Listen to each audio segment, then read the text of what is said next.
Chapter 101. Hunger and War 2. I created this community to survive, and I will probably live for at least a few hundred years. Looking at how not a single wrinkle has appeared even though I've been here for almost 10 years. What that means is, unless it collapses for a special reason, this community will continue for hundreds of years. And the story of a community that originally didn't exist continuing for hundreds of years means, in other words, changing history. I am opposed. Each decision I make will remain in history. I couldn't shake off that thought. We cannot accept them. Mantio, who came during mealtime, said to me, "Too much hatred is entangled all at once. No matter how I think about it, I can't come up with a way to prevent conflicts after accepting them." "Then," I said, picking up lentils with my fork, "can you think of a way to avoid war without accepting them?" They are people who are starving to death. They will do anything for survival.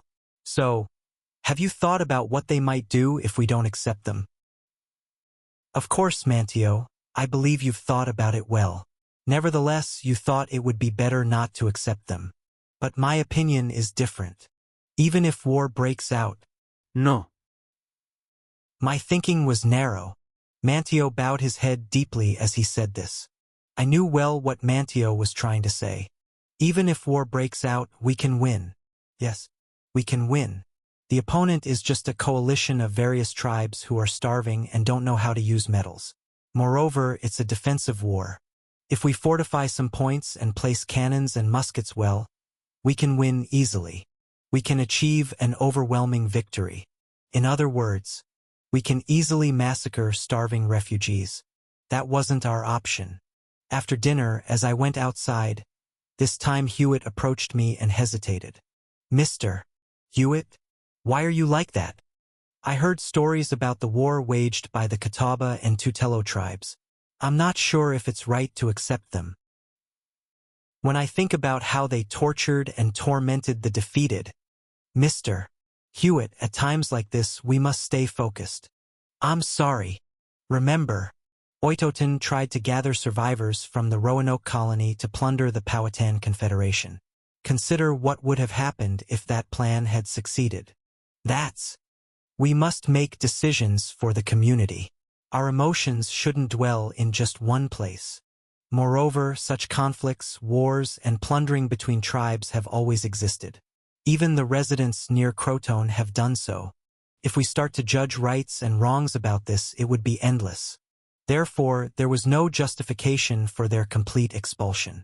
And if such unjustified decisions accumulate, eventually the community itself will collapse. So I accepted them.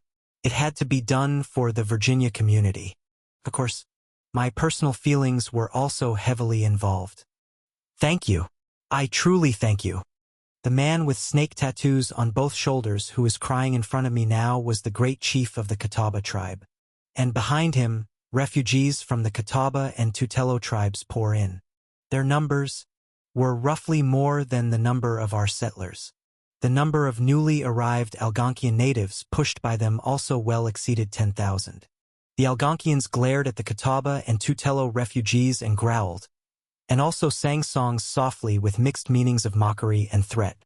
All the residents who were originally gathered in our settlement whispered. Everyone expected that there would be fighting among the newcomers. They expected that at least hundreds would die and be injured. Naturally, we couldn't just watch. Does the defendant admit to senselessly burying and killing 15 people of the Chowanoke tribe? What is there to admit or not? It was during a war. They were all under 15 years old. You cruel. First, we held trials. We defined so-called war crimes and determined whether they were sufficiently senseless acts. And we punished those who fell under that category. We didn't kill them if possible, and instead confined them to appropriate places and had them do high-intensity labor. Here. Everyone gather here. This way.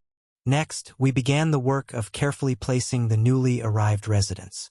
If we recklessly divided and accommodated them by tribal confederations, the conflict would likely only grow. If they gather their feelings of anger among themselves and suddenly ignite at one moment, then no one can stop it. Instead, we divided them into small tribal units and accommodated them among the English and other tribes that were already staying. If we dropped them among heterogeneous people, they would be too busy adapting to the new living environment to pay attention to revenge. Indeed, these policies showed some effect. There was no armed conflict for a month or two after accepting them. At least for now. But no one felt at ease. People. My family died. No one was optimistic that this situation would last long. I could feel the atmosphere of this settlement becoming heavier. Whenever residents of Catawba Tutelo lineage and Algonquian lineage encountered each other, an unusual gaze froze the atmosphere of the area. Still, I didn't regret it. I had to accept them. Achak, wake up. We have to go check the field. What? Why is your expression like that? Suddenly like a corpse. I dreamed of when my family died. The surroundings immediately fall silent at Achak's words. Achak speaks as if chanting. I dreamed of when my family died. Say, calm down. You. Can you be calm? When those enemies live just a few steps outside. Achak suddenly rises and rustles in the corner of the hut. As others watch what he's doing, an unpleasant smell soon rises from there. He takes out a jar and presents the black liquid inside it. It's kerosene I received as a pottery craftsman. I've been saving it without using it every time I received rations. Surely you're not. I'm going to set fire with this. If I set fire to where the great chief of those damn people lives, they will also clearly realize something. You all, Azak says, his eyes gleaming. For me, will you stand watch? He puts a knife on his waist, takes a jar full of kerosene, and quietly leaves the hut. Then others followed Azak as if bewitched. They pretended to go hunting, lingering around the nearby forest to kill time, and set out as the sun set and people fell asleep. They stealthily reached the large hut where the chief of the Catawba tribe lived. Top. Someone threw a jar full of oil along with a spark. Then flames rose. As everyone was about to leave, suppressing shouts of joy, Azak, what are you doing? What if he escapes? Azak closed his eyes for a moment, then opened them, recalling his mother with an arrow in her neck. He hid in a suitable corner and said, placing his hand on the hilt of his knife, I must kill him in the midst of confusion. When we heard the news, we were having a late dinner after finishing the chart work. Eleanor, which direction was the house of the Catawba tribe's great chief? If you go out of the building, turn left and go straight, it would take more than 5 minutes. Whoosh! I immediately pulled the tablecloth covering the long table and soaked it in water. I rolled it up and gauged the direction. Yes, Nemo. Without further hesitation, I ran out of the church building. Coming outside, far away, as if the sunset were happening, one corner of the sky was gradually turning orange. It was now 9 p.m. That meant it was long after sunset. Without needing to separately identify the building's location, I ran like a madman. This can't happen. If the great chief of the Catawba tribe dies here now, everything goes wrong. Even if this were a random accident, problems would arise. But what if it's not an accident? What if it's an incident caused by someone's arson? If it's someone who hates and is angry at the Catawba tribe, expressing that hatred and anger, then this domino of violence and conflict that has begun will continue to collapse endlessly, until the tens of thousands belonging to this community take up arms and try to kill each other. If that happens, everything is over. With that thought, strength enters my legs.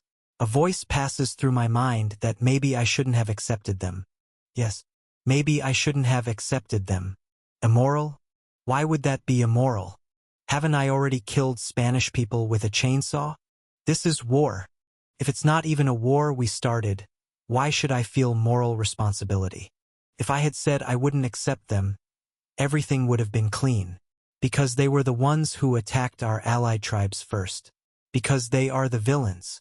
As Manteo was about to say, we can overwhelm them with force.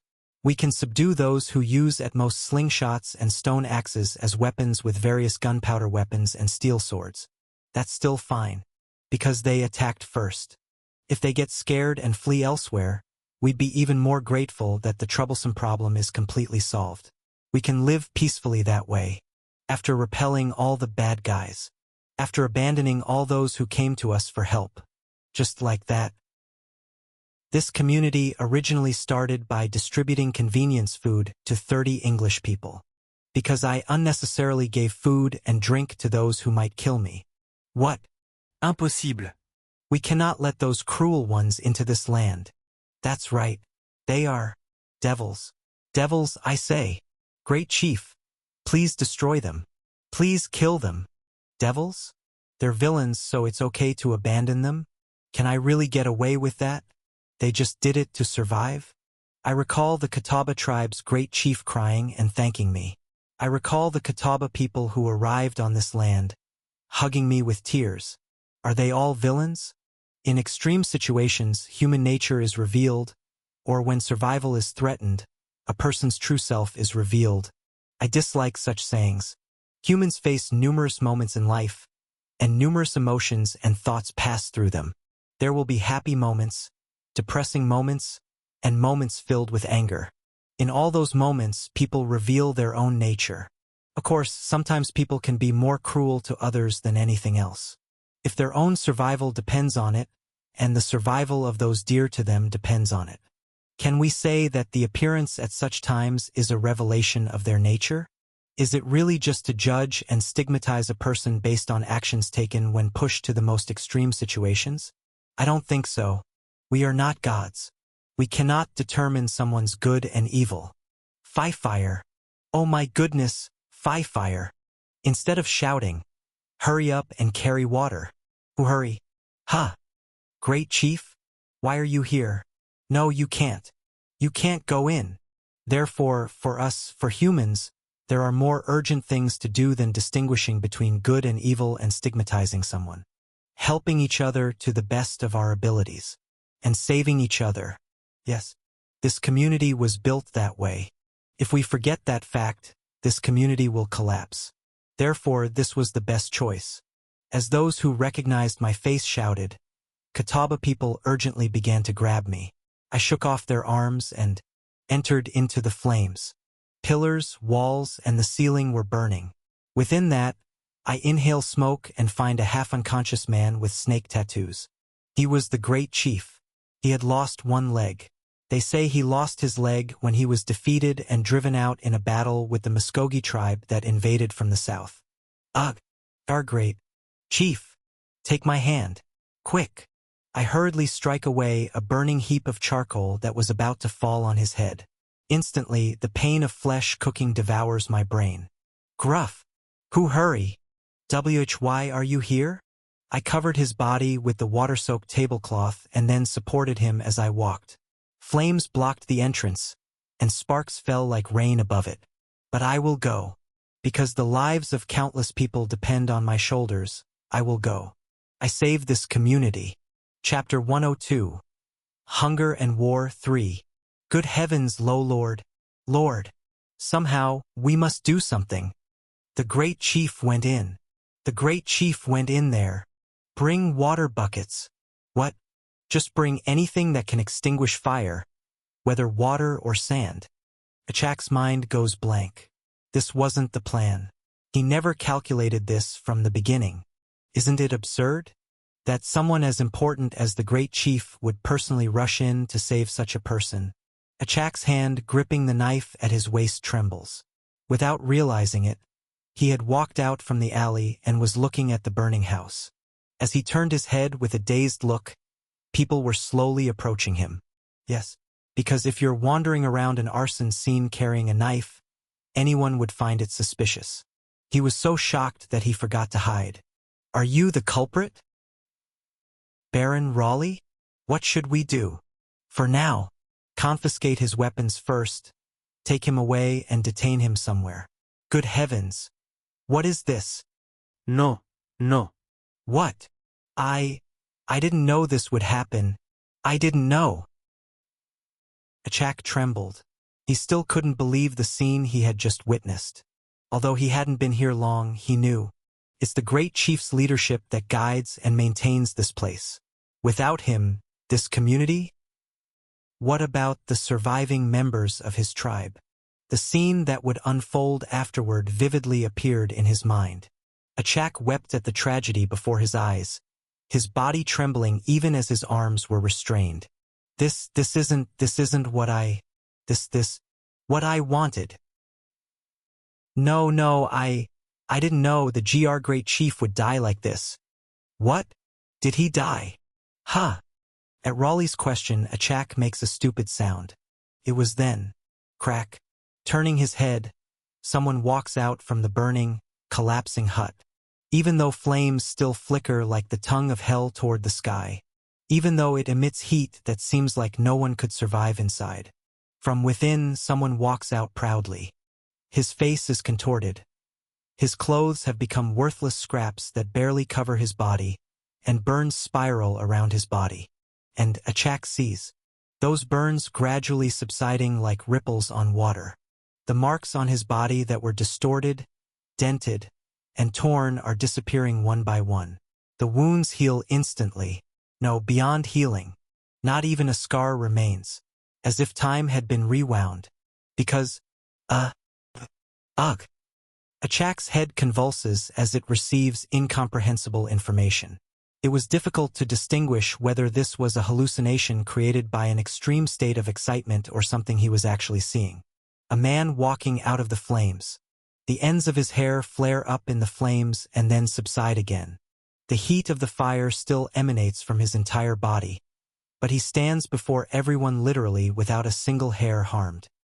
He releases the man wrapped in the water-soaked cloth. The man with snake tattoos on both shoulders, the great chief of the Catawba tribe. The man with snake tattoos looks at him with eyes full of reverence. With tears of fear, he kneels on his one remaining knee. Although flames still burn behind their backs, the light and heat do not violate the radiance that surrounds him. He places his hand on the shoulder of the man with snake tattoos, mutters something, and soon turns his head. Toward him. Toward Achak. Achak trembles just from that gaze. Though he was nearly naked with his clothes burned, he exuded a more overwhelming power than a fully armed warrior. Looking around, everyone was on their knees, offering worship. It didn't seem to matter which tribe they belonged to, or who had killed whom. He stands in front of Achak, whose arms are restrained, and says, "I don't know who you lost. I express my condolences." Hugues. Overwhelmed, no words come out. He had so much he wanted to say. He wanted to ask why he didn't drive out the Catawba devils, no, why he didn't kill them. He wanted to question why he accepted them into the community. Why? Numerous whys pile up and turn into tears. He could only spill out tears. And as if knowing everything he wanted to say, he speaks. "Please release this person's restraints. Nemo, it's dangerous. Such a situation hardly poses a danger to me. Release him." Those who had been hesitating at Raleigh's words release Achak's arms. Then he personally lifts Achak, who had collapsed to the ground. Achak looks up at him. He sees the still brightly burning flames behind his back, draped like a cloak. The stars and moon of the night sky become like a crown placed on his head, and his body that can never be injured becomes the most absolute armor. He is, stand up, and he draws the knife that was tucked at his waist. "I know what you must do. What? He raises his hand and gives him the knife. Unable to understand the current situation, Achak becomes even more confused. Why? After saving that man with snake tattoos, is he now asking me to kill him? Why? And thrust. The dagger pierces his chest. At that moment, everyone here falls silent. The Spanish who came to offer prayers, the Algonkins who rushed to contain the flames, the English who ran to resolve the situation, and all of the many people gathered here. They witness the sight of him plunging a knife into his own chest. And he whispers in Achak's ear, "Your resentment, I will bear it all. Right here. If it doesn't end here, then forever." Slice. And with an eerie sensation, the knife was drawn out of his heart again. Amid the overflowing blood, there wasn't even a trace of a scar. Achak knelt and shed tears. Then rain fell upon this harsh world. The flames, along with hatred, were gradually subsiding. Achak said nothing. He just held on to Nemo's legs and wept. Equals. Sometimes this world is very cruel to people. If only enough bread is given for just 1 out of 100 hungry people, they might have to become cruel. That doesn't mean they are evil people. But from that, gradually malice sprouts, resentment accumulates, and the starting point of wars spanning generations opens. This is not because people are cruel. It's because this world is cruel. This time, the Catawba and Tutelo, but the last time, these people probably killed people from the Catawba and Tutelo tribes. Conflicts and wars between tribes are all too common in this land. Even at this moment, it's just a fleeting moment among continuing, complex chains of grievances. Chapter 103. Hunger and War. 4. Grievances so complex that it's meaningless for me to intervene and determine right and wrong. Right when the first English people arrived on Roanoke Island, nearby natives lured them with false information to kill hostile tribes. The Chesapeake tribe used the English to threaten the Powhatan tribe, and the Powhatan tribe annihilated the Chesapeake tribe. This person wailing in front of me now, how many neighboring tribe members did he kill before I came? Is he evil? Is he an evil person who doesn't even think about the people he killed, and only grieves for his own people who were killed? I don't know. Yes, I don't know. Amid the falling rain, numerous people look up at me. The followers of the Nemo faction were all on their knees with their hands joined. Those encountering Christian rituals for the first time awkwardly imitated them, kneeling and bowing their heads or blindly raising both hands. But everyone was showing me respect. Though it's being extinguished by the rain, flames still burn beside me. Thousands, perhaps tens of thousands, are gathered in one place. Everyone focuses on me. Eleanor hastily draped a cloak over my half-naked body. At this moment, at moments like this, there are words that must be said. I lightly brush down my chest area. Then there's no wound left. For another person, when stabbed in the heart, they would have died. Even if they survived, an ugly scar would have remained. But not for me. I will clarify once more. I have a body where not even a scar forms. Those who have committed evil deeds will pay the proper price for their sins. No one will commit evil and escape without any trial or punishment. However, I will not stigmatize anyone as an evil person. I have the power and resources to make this world less cruel. I, and this community, will not exclude anyone who wishes to become part of us. Literally infinite resources. I can do it. I can add a bit of kindness to this world that is only cruel to people. With a body without scars, I can bear all kinds of evil deeds, resentments, and hatreds that have grown in this cruel world. Even if I can't break the cycle, I can make the world a little better. So I will do it. I will do it. Equals. Thomas Hewitt briefly looked down at the charcoal remains of what had been a hut burned by fire. Even now, the memory of that day seems like a dream. Somewhere, he had heard that among the pains humans experience, the most intense are being stabbed and burned. So, isn't that why they tear and burn the bodies when executing traitors and infidels?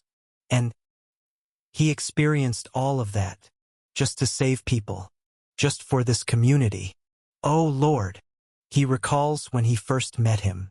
Those ridiculous days when he mistook his identity for merely a prince from Asia.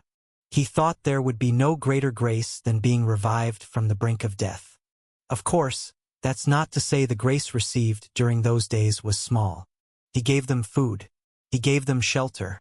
And he protected them from the threats of enemies. If even one thing had gone wrong, they would have immediately faced death. Yet they probably hadn't given anything back to him. Still, he risked all kinds of dangers to save them. That grace is great compared to anything. Hewitt knew that fact well. But perhaps the grace received that day might be even greater. Enduring all that pain, he protected this holy Virginia community. He taught them about something greater than hatred and anger, about true life.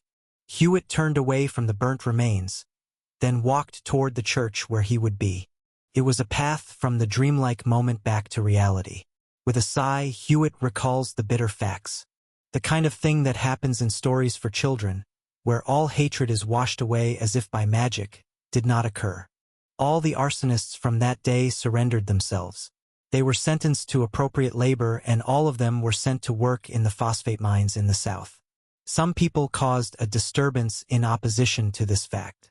Also, some of the Algonkins who had fought with the Catawba Tutelo people still avoid being with them. It's natural. They had just recently fought a war. Reflecting on such situations, Hewitt sighs again. Before he knew it, he had arrived at the council building. It's time to deliver one more piece of bad news to Nemo. Creak. Ah, Mr. Hewitt? Nemo. People all around were moving busily, discussing various things among themselves. Numbers on tablets changed ceaselessly, and complex calculations continued across charts. It seems we lack English people to teach farming to the Catawba people. For now, let's increase the number of horses imported next time. Please also request cattle. We're far short of the numbers needed to implement cowpox vaccination. All right, John. I have many things to discuss with you, so I'll organize them and provide a chart soon. In the midst of people sharing their respective conversations, there was an angel sitting at the head seat, listening to reports from all kinds of people. His face was full of fatigue. Well, since the residents here had doubled, by simple calculation the work would have doubled too. It's natural. Nemo? Ah, Mr. Hewitt. You've come. It seems you have something to report. Yes. Hewitt nodded and extended his notebook with a serious expression. Here, as you'll see, desperate figures circulate. Food is absolutely insufficient. At this rate, we won't last a few years. At that moment, all eyes focused on Hewitt. Feeling the pressure, Hewitt continues. It's not just food.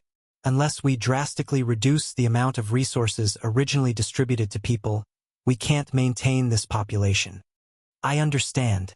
Plus, there would be insufficient land to distribute. Yes, literally everything is lacking. The large-scale gift economy network that had been running originally half-collapsed due to this disturbance, and a significant portion of that population was absorbed into the community. Those who were half self-sufficient now completely depend on Virginia for food production, creating an enormous burden. Because of that, the amount of various resources that were generously distributed to settlers previously is rapidly decreasing. Naturally, voices of discontent are echoing everywhere. The intertribal conflicts that had been barely mended might flare up again because of this. If things continue like this, public opinion might turn ominous. For now, wait. After interrupting Hewitt's words, he tapped the table and fell into deep thought. I know what you're about to suggest, but it's not acceptable. If we differentially distribute resources, once the community divides after proceeding that way, it would be difficult to mend it again. Then, is there any method? If there's a method, there is. If things proceed according to plan, there's a plan that would more than solve the food problem, and also instantly solve the issue of producing other goods. Is that so? What could it possibly be? At Hewitt's words, he pondered for a moment, then opened his mouth. Isn't the problem ultimately that we lack cultivated land? That's right. What about the automatic water pump? Ah, yes. Do you mean that strangely rolling thing? Yes, that's right. What about it? Let's replicate it and modify it so it can move around. Pardon. It might take several months to several years, but it's certain. Hewitt tilted his head, not knowing how this connected to the food problem. With a steam engine, no one needs to starve, Nemo said with conviction. Chapter 104. He is coming. 1. Looking at the current situation, the answer becomes immediately obvious. Let's think about what prompted the development of the automatic water pump in the first place. First of all, the water pump itself isn't that complex a machine to replicate. It's just something that sucks in water and spits it out. The water pumps of the 21st century aren't that different from today's water pumps. The problem was the engine that drives it. Wetlands that needed water pumps were abundant, and water pumps could be replicated in any quantity. But there was no power to drive them, so they had to be operated using people or horses. The efficiency, naturally, it was poor. After the Porter was created, we tried connecting the Porter's PTO, power takeoff, to it. Still, the absolute lack of power was unavoidable. And windmills or water wheels can only be placed where wind or river water flows consistently strong, so their locations are limited. They're also difficult to build. So what we created was the automatic water pump. And what we created was a power source to drive the automatic water pump. The steam engine. Yes, if you're transported to the past, you should at least create a steam engine. Mechanical engineering problems? The structure was simply illustrated in educational comics, so it wasn't a big issue. Materials engineering problems? My house produces 21st century steel pipes and copper pipes. With the materials available, we can produce reliable parts at the farm. That's how we solved the problem just recently. Now, dozens of water pumps are operating in various places, and the power shortage problem we previously experienced has almost disappeared. And now another problem has arisen. Food is scarce. In other words, agricultural productivity is low. Honestly, coming to this neighborhood, farming couldn't be easier. Nemo? Are you crying? I'm crying because there are no floods in the summer, Mr. Hewitt. Indeed. Once again, you think only of the settlers. That's not it. It's because the past years of farming in Japan seem so futile now. Whether it's the summer monsoons, the land drying up in other seasons, or the weeds growing like crazy because rain comes all at once. What does it mean that water worries and weed worries have decreased significantly? It means that, unlike in Japan, the times when labor is concentrated are limited. Because we don't struggle all day with weeding and water management like in Japan. So it's busiest during planting and harvesting, and the rest of the time is leisurely. And during those leisurely times, we cultivate land. That's the hardest part. If we look at why this lack of productivity is occurring, first of all, there's an absolute shortage of land. Clearing forests and leveling hills can be handled instantly with excavators and such. But the work of turning land that has remained wild for decades, if not centuries, into permanently cultivated land? Actually, there are many agricultural tools for that, and they're easy to replicate, but there's only one power tiller to drive them. We also use horses to plow fields, but productivity is still low. If people pull them, it gets even worse. Thus, there are few agricultural tools that can be operated simultaneously, and naturally, the number of agricultural equipment operators to drive them was also small. Therefore, there's only one conclusion. We need to do what we did with the water pumps. We need to use steam engines for land cultivation. In other words, tractor. We need to make a steam tractor. Flutter. First, I consumed all the educational comics, biographies, and high school textbooks in the house. After my parents' failed attempt at farming, this house was a storage for our family's old things. After being transported here, I took out and read all the dusty books in this house.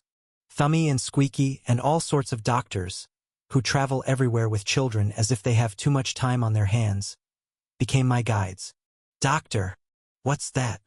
Ah, that's the first external combustion engine or something. If you look at that internal structure. Doctor, what's that? After the external combustion engine was created, steam locomotives and tractors appeared. That structure is... Thank you, Mom and Dad. Those strange educational comics you bought instead of Comic Me Story are helping me. After mastering dozens of professional books, the conclusion I reached. The structure of the steam engine used in tractors is simpler than I thought. Since early steam engines are, intuitively speaking, just about boiling water to move pistons, they had a much simpler and clearer structure compared to later internal combustion engines. Therefore, except for materials and processing issues, everything could be made. And both were solvable. I have steel pipes and copper pipes that regenerate every 24 hours, and various 21st century machines. This solved the two most major problems. Of course, I can't do anything with the steel pipes I have. To work with steel, you need to hammer, cut, and stretch it, but I can't handle my steel pipes that way to make large boilers or other things. They don't do that even in modern times. But this is where the grace of Queen Elizabeth of England shines. Wong! Hey! The iron chunks are coming. Get ready. Thank you for your hard work, blacksmiths of Roanoke. Like this, once a week, we load about 4 tons of scrap metal onto the Porter and head to Roanoke Island. Was the original Porter's load capacity about 1 ton? What does it matter? It won't break anyway.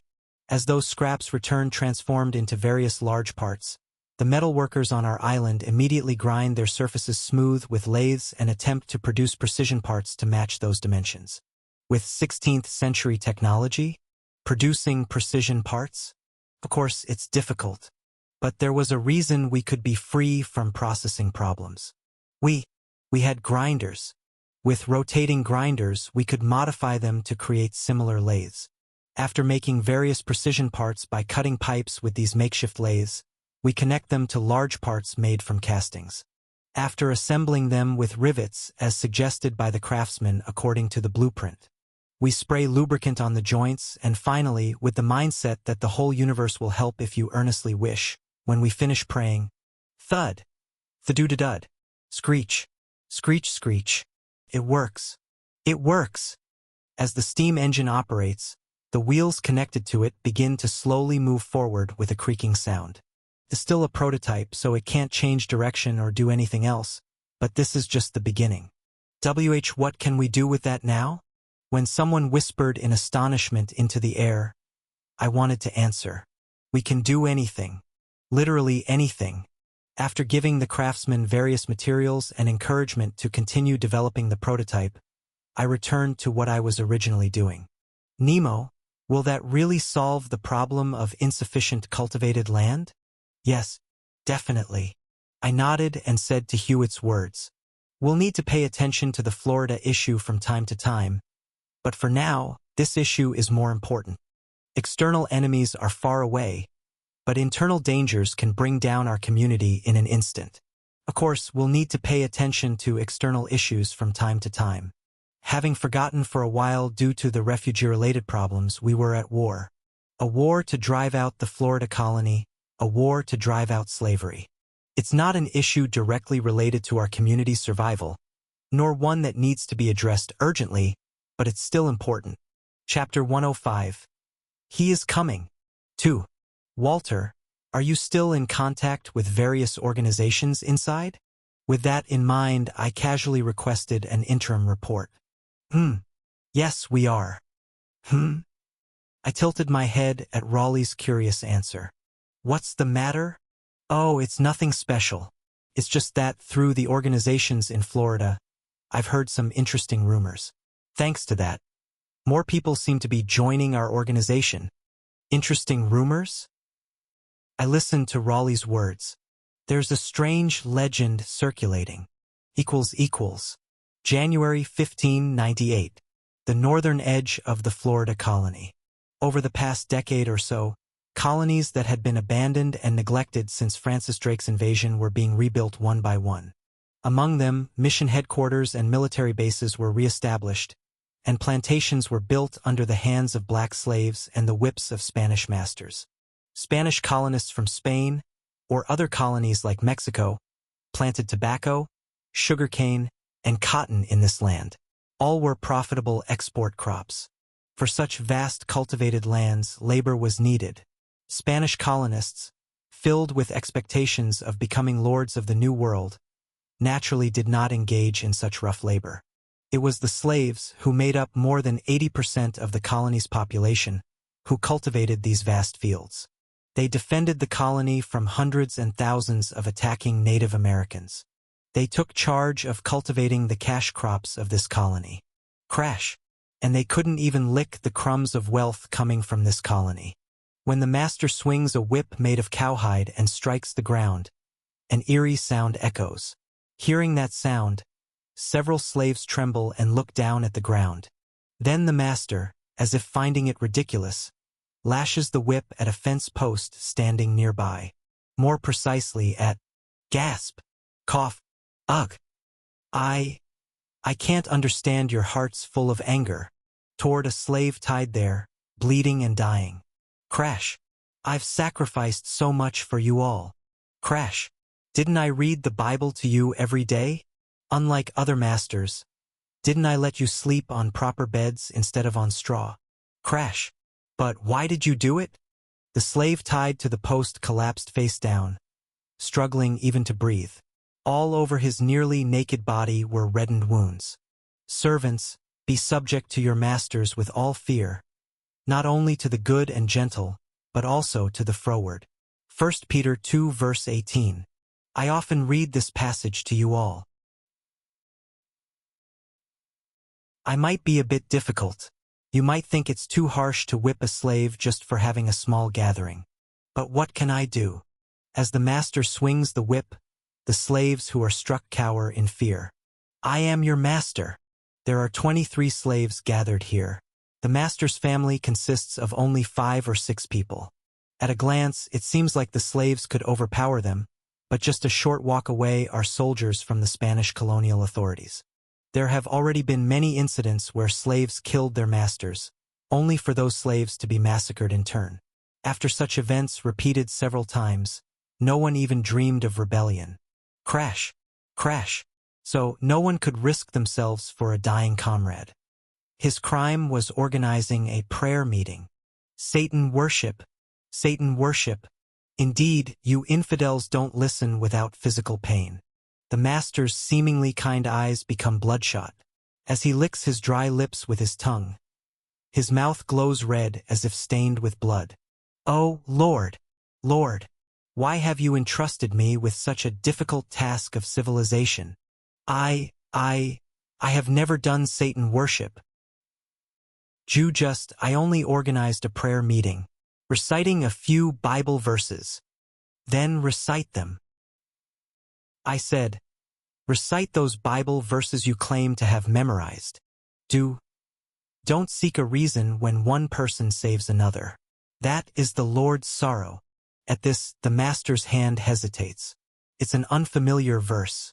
Could it be something he made up? As he's about to continue the whipping, the slave cries out again. You shall know the truth, and the truth shall make you free. John 8 verse 32. This is a familiar verse. Just as the master's mouth is about to form a satisfied curve, the bloodied slave, half out of his mind, says, do not be bound in the path of seeking faith. In the Lord's eyes, denominational differences are too trivial. Then the master's face frowns again. What nonsense. Does that mean that English people and French Huguenots will all be saved? That's absurd. Crack. And during the master's moment of confusion, the bloodied slave lying down trembles and pulls out the fence post. With his 2 arms freed, he immediately begins to flee from the master. Of course. Crash. Ugh. Cough. It was impossible for an already exhausted slave to escape. Prayer meeting. Creating strange idols. Inciting other slaves. Now, even reciting strange verses. The master remembers when he encountered their so-called prayer meeting. It was very disgusting. They had carved something like a Native American wooden statue, and the sight of them holding it, crying, and muttering something resembled crawling insects. L'olor. An angel. Angel. Humph. Still talking nonsense without coming to his senses. The master raised the whip again. And, whack. What? The Lord hates slave owners. An angel hates slavery. Suddenly, someone embraces him from behind. Surprised by the stench of that body, he pushes it away and sees a strange-looking man staring at him with vacant eyes as if gazing into the void. A man with unkempt beard and hair, wearing only rags. Whipping slaves, is whipping the Lord. The Lord's angel forbids it. An angel. The angel hates slavery. Are you that madman from the rumors? Angry, he looks around and finds that the bloodied slave has disappeared without a trace. Thinking that someone who was nearly dead had suddenly escaped, the slave owner, with blood rushing to his head, says, "Do you know that the one who just escaped is a Satan worshipper? The Lord is. Why are you bewitched by some devil? The Lord's angel hates slavery." The conversation was not getting through. Then, for some reason, the master feels drained and puts down the whip. The other slaves, who had been tense, tremble and return to their quarters. Really? The angel hates slave owners. Yes, the angel exists. He put fear in me. Fear of hell, he put in me. A bitter laugh escapes. Because of some strange madman, he lost a slave and his dignity in front of the slaves. But this guy, whether beaten or whatever, seems already to have lost his mind, so it would be useless. Feeling drained, the master laughs weakly and asks the madman, "What's your name?" "Na name. Asu, arrow." "What? I can barely hear you." "Well, fine. Don't speak. Then, this angel you keep crying out about." "Angel." Cutting off the master's words, the madman opens his eyes wide. The image of that day was still vividly replaying before the madman's eyes. Deep in the madman's soul, the words of the angel were still deeply engraved. "You deceived your own soul. If we say that we have no sin, we deceive ourselves, and the truth is not in us. You drove the Lord out of your heart. Mu must repent." "What? Must repent? The eternal hell is still chasing me from behind. The angel is watching me." "No. Who on earth is this angel you keep crying about?" When the slave owner persistently asks, the madman cries out in a loud voice as if expelling even his soul, firmly believing that name would one day make this world tremble in fear. Believing that name would one day conquer this world. "Nemo. Nemo. He is coming. He is coming to this land soon. The angel's wrath will soon descend upon this land." The madman howled like a crazy person and ran off somewhere again, endlessly running, and shouting. The slave owner didn't even think of chasing him, because as soon as he heard that name, a creeping fear began to climb up his spine. Clearly, the name those slaves were shouting in their prayer meeting, Nemo. And so the rumor spreads again. A rumor about a madman wandering somewhere between northern Florida and the savage land beyond. He wandered endlessly, trembling with fear. He shouted the arrival of the angel until his throat was raw. He will come someday. He will strike this land like lightning. His words will deafen people's ears.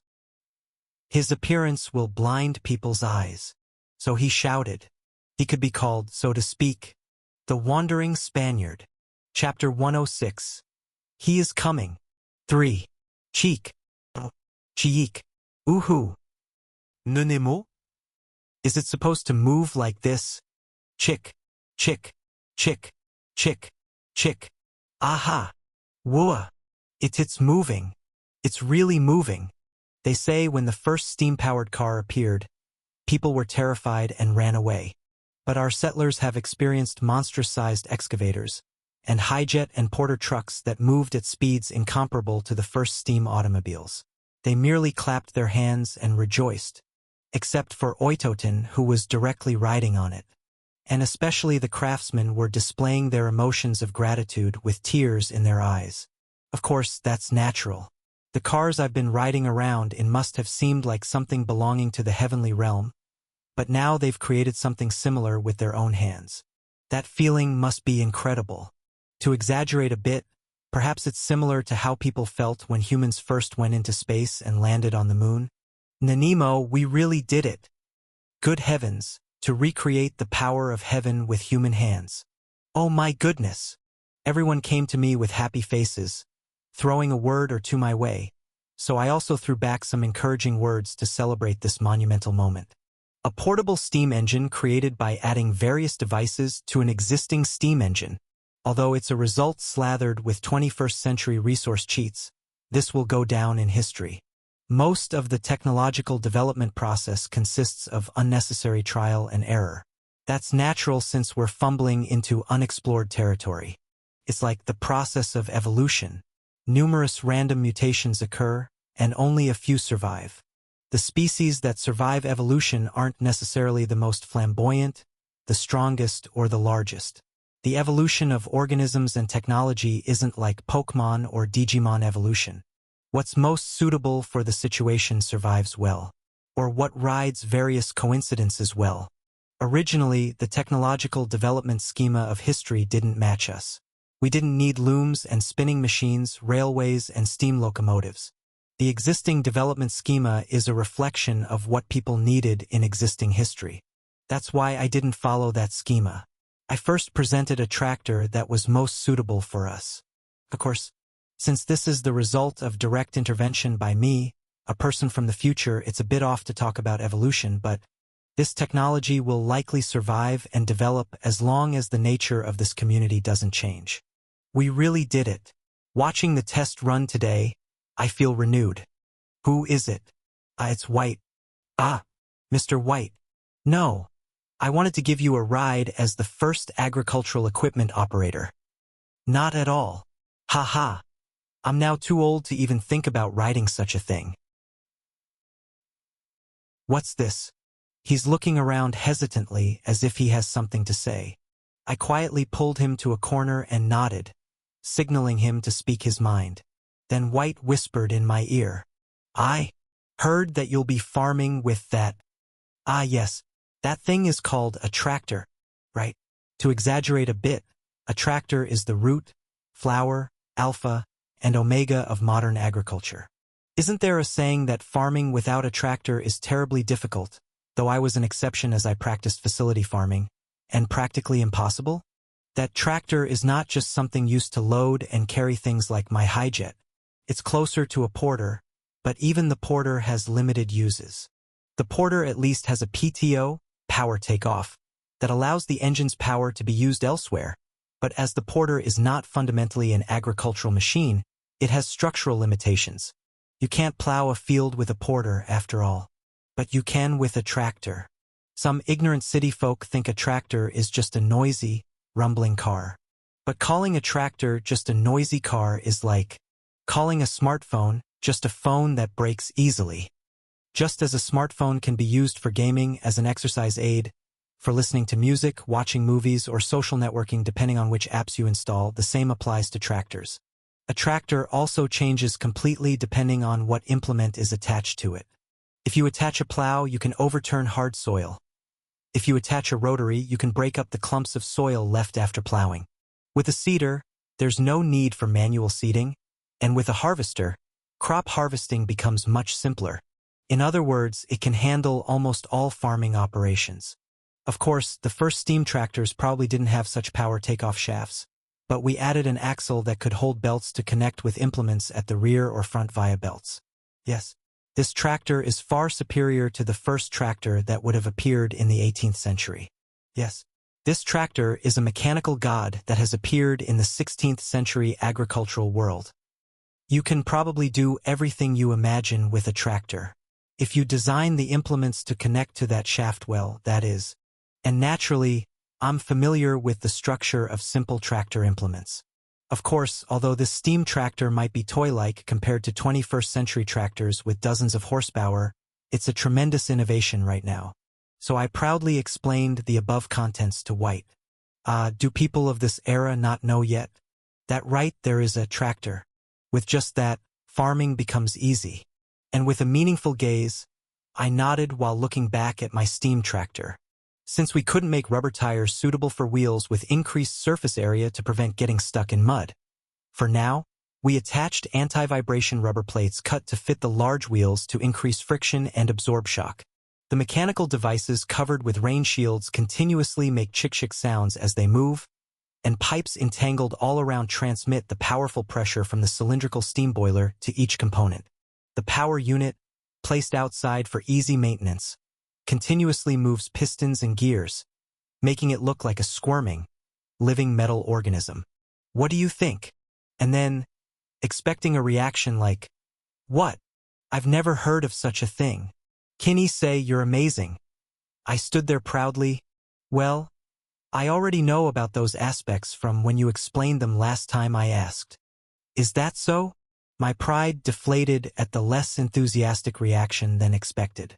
Chapter 107. He is coming. 4. Whether he knew my feelings or not, White rolled his eyes for a moment and then said to me, "Ah, that's not what I wanted to talk about." "Then what aspect are you discussing?" "Yes, ahem, that is," White says with a cleared throat. "It seems that if we farm with that tractor, we'll be farming in a completely different way than before." That's probably right, as expected of the person who first planned the Roanoke colony. He realizes it immediately. Yes, the tractor is revolution itself in the agricultural world. When I answered as if it were obvious, White asks, "Then do you have a plan for how our settlers will utilize that machine?" "Well, that's... Hoo. I feel like he's looking down on me too much. I am a hero from another world from the 21st century, a full 400 years in the future. And I'm from Japan with its fairly advanced agricultural system called agricultural cooperatives and other institutions deeply rooted. So, first, after finishing land preparation work with that tractor, when we have more of them, we'll lend them to each farmer." "Yes." "So, lend them out like the Japan agricultural cooperatives." That is, that won't work? Right. I'll have to think about it. I'm not sure. Suddenly, cold sweat starts pouring down my back. The reason I broke out in a cold sweat and momentarily panicked in front of John White is simple. How are tractors managed and operated in agricultural cooperatives originally? There's something called the Agricultural Machinery Bank business. The agricultural cooperative purchases agricultural machinery, then lends it to those who meet certain requirements, or the cooperative directly performs agricultural work as a service. I was familiar with that, so I assumed that's how it would be. But, lending that? How many more tractors can we produce in the future? Seems like it took several months just to make that one? That's absurd. Who would sell or lend such a precious thing? I had naturally forgotten that I had crossed over to the late 16th century. I almost made a big mistake.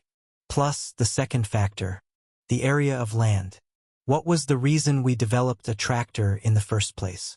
Because there's little properly cultivated land. And what does it mean that cultivated land is scarce but the population now exceeds 50,000?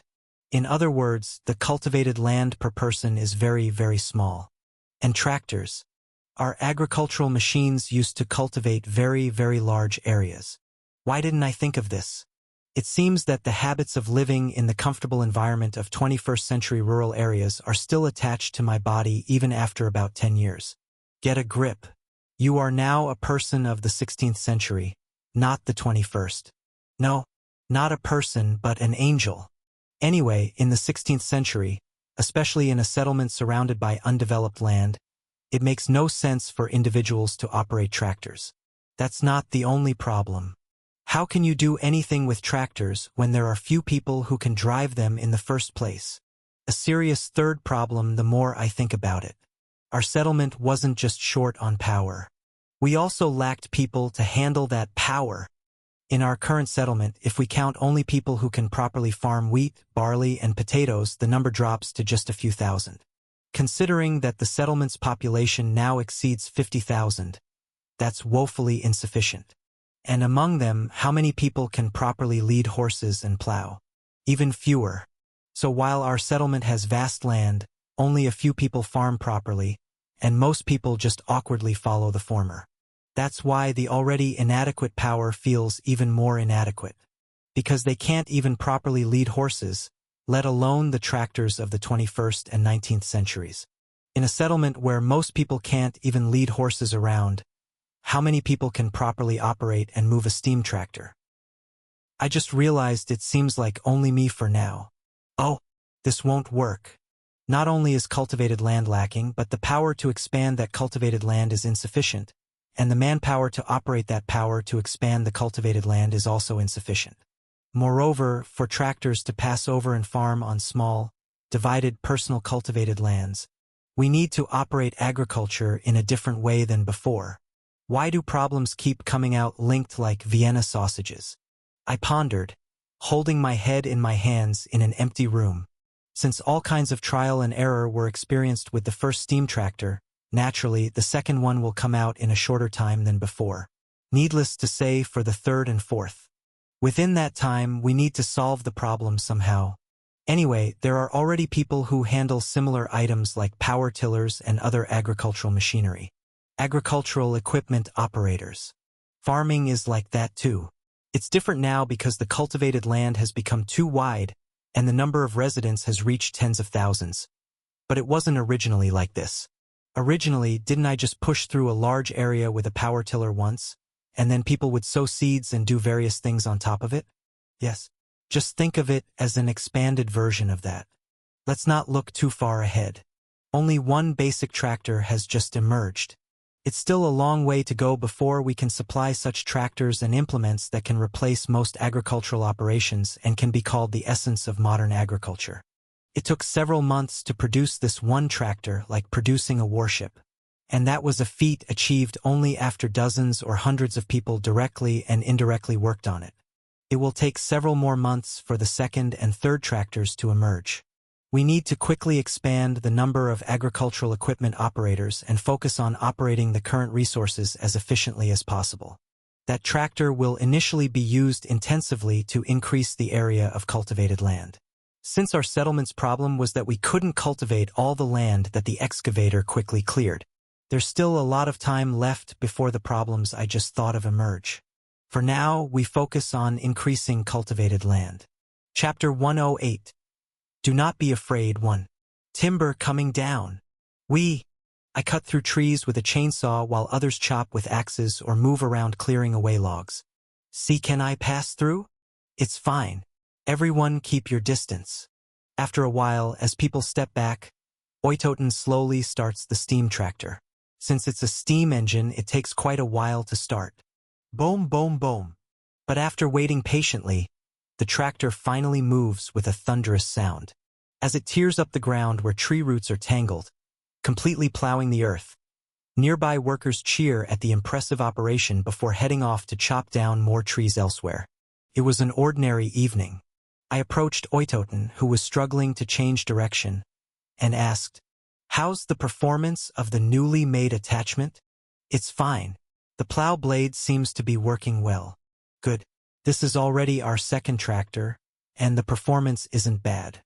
Moldboard plows, disc plows, and various other plows suitable for this soil are being tested smoothly. Especially the disc plow. Thanks to this plow, which wouldn't have been developed until the distant future, we were able to quickly clear and develop this area full of tree roots. Since disc plows are originally suitable for developing untamed land that is hard, rough, and full of trees and stones, it was perfect for our situation. Even without a tractor, this type of plow pulled by horses wouldn't be bad. At this rate, it seemed we could cover a significant portion of the land cleared by the excavator. I nodded with satisfaction as I looked around. Now it's July 1598. The settlement has 2 tractors, 1 cultivator, and 1 excavator. Not a bad achievement. I was walking toward the excavator that had been set aside to clear trees when I happened to look toward the beach. Lanterns carried by those guarding the coast swayed here and there. Beyond them, far away near the horizon, faint lights twinkled like stars. They were the lights of fishing boats. Some fishermen who had come over from England seemed to be catching salmon, sea trout, sheepshead, and other fish in this area. Thanks to them, our food shortage had been greatly alleviated, but it's still not enough, because we absolutely lack skilled fishermen who can go out to sea. It was fortunate that the natives didn't have the technology for mass fishing, so the waters were teeming with fish. Going far out to sea on boats helped secure a certain amount of food. Anyway, everyone was working hard for the survival of this community, myself included and them too. I can't be lazy either. Grrr. As I moved the excavator to clear scattered timber, Ayakak! Suddenly, a scream rang out. What's going on? Equals. the Spanish colonial empire was enjoying an era full of glory and gold. Its current king was Philip II of the Habsburg dynasty, Habsburgo in Spanish pronunciation. The empire ruled by this meticulous, clever, and detail-oriented man was enjoying continuous prosperity. Although his Habsburg relatives in Central Europe constantly checked his power, the Netherlands rebelled disgracefully. In France, some Protestant converted to Catholicism and took the throne, and the papacy too, cleverly riding on top of these complicated diplomatic relations, irritated him. Still, a large ship is not easily rocked by high waves. In fact, in the grand power struggle within Europe, King Philip II of Spain was achieving fairly good results. During his reign, Spain defeated the Ottomans and emerged as the undisputed leader of the Catholic world. Indian slaves were liberated, and the brilliant Renaissance culture was transplanted. There were several bankruptcies, but these were minor issues. The wealth flowing in from the New World continuously replenished the empire. Of course, treasure naturally attracts vermin like sweet food. For example, flies, or ants, or England. Still, he did not let his attention be distracted by pests like England. He avoided the mistake of missing the big picture by focusing on small matters. His attention remained on Central Europe and Italy, where the Papal States were located. He occasionally devoted time to handle accumulated matters regarding the war with England all at once. In writing, fitting his meticulous personality. Although his complexion had somehow worsened lately, believing it to be nothing serious. Swish, swish, swish. Thus, several orders flowed into the Council of the Indies in Seville, and then were dispatched to the West Indies colonies, evading English eyes. His Majesty commands that you focus all efforts on checking the Virginia colony. His Majesty has expressed adequate satisfaction with achievements thus far, and ultimately commands you to defeat those barbaric heretics and lead the Indians to the right faith. The colonial authorities who received Philip II orders fell into deep thought. To defeat the heretics. This surely means to prevent the expansion of the Virginia colony itself. To block Virginia, we need to strengthen Florida, so it might be best to continue the current approach. No. His Majesty said we must ultimately defeat those barbaric heretics. We must come up with an active countermeasure. Isn't that right? Does anyone here know the exact population of the Virginia colony? Then, does anyone know the strength of the Indian Emperor's forces? No. Looking back, information about the Virginia colony was mysteriously veiled. After observing the Virginia colony from a distance several times, they discovered that at least thousands of Indians and Englishmen were residing there. They also concluded that a direct landing operation on that land was clearly impossible, as it was thoroughly armed with hundreds of cannons. However, all other information remained unknown. Exactly how many people lived in that land, and how many of them were Indians. What kind of person the Indian Emperor was, how vast his empire was, whether he even existed. What resources came from their land, how large that aluminum mine was. They knew hardly anything properly. That's right. They knew absolutely nothing about a colony of that size. Considering that Spain had planted eyes and ears all over England, a rather chilling conclusion emerges. Are you saying England also knows nothing about their own colony? Strictly speaking, Virginia isn't even England's colony. According to the treaty between the two countries, the English have only been granted the right to freely operate within the Emperor's territory and the right to purchase land. But there must be people going back and forth? Just think about that fellow Drake. I've heard that a trading company owned by Baron Raleigh has a monopoly on all trade between Virginia and England. No information leaks from there. The more they pondered, the more chilling it became. Their heads throbbed with pain. They knew nothing. Damn it, whatever we do, we need to gather information first. We should at least send an expedition there. An expedition? Any Spaniard would be killed immediately. Then what do you suggest? What about recruiting Englishmen or people of other nationalities and sending them? Wait! What is it? Someone exclaimed as if they had come up with a breakthrough idea. I've got it. There are people who are Spanish but can freely enter and exit Virginia. Who are you talking about? The slaves. Aha! There was a way to catch them off guard. Chapter 109. Do not be afraid, too. I heard most freed slaves are moved to Virginia. So let's select some freed slaves who reside in our territory, ones whose loyalty has been verified. How? We need to throw bait. First, we place spies in some colonies and leave them vacant. Then, if English pirate groups plunder those places, then they'll plant our people in Virginia for us. Excellent idea. Let's make plans right away. How about placing treasures and slaves in a port on Hispaniola Island? Good. I'll spread rumors. I'll spread stories so appealing that those greedy pirates Drake and Raleigh won't be able to resist. I'll select the people. Let's gather devout Catholics. The Spanish colonial authorities moved diligently. The officials carefully selected by Philip II smoothly carried out a series of processes like well-oiled machines. Look, Baron Roanoke. Don't you already smell money? I mean, the smell of freedom coming from this place. It might be better to just plunder it first, Sir Drake. The English fell for it perfectly. Equals equals. 20-year-old Paulo believed he had lived a not-too-bad life. Although his father and mother longed for their homeland their entire lives, New Spain was a comfortable home to him. His master wasn't particularly harsh to slaves, and opportunities for freedom weren't particularly closed off. Even after paying for his own freedom and entering military service, Paulo hadn't particularly felt any inconvenience in his life. However, after experiencing the rise from slave to free man, ambitions he didn't know he had began to take shape in his heart. He wanted to be rich. He wanted to be a landowner. He wanted to own a nice mansion and estate, receive steady rent, and enjoy a peaceful retirement. Believing it was a dream he could achieve someday, he sailed the seas for years. Then the opportunity came. A high official of the Spanish colonial authorities wanted a spy with black skin. They wanted a loyal Catholic who would infiltrate dangerous enemy territory. And Paulo wanted to advance in life. Now, what do?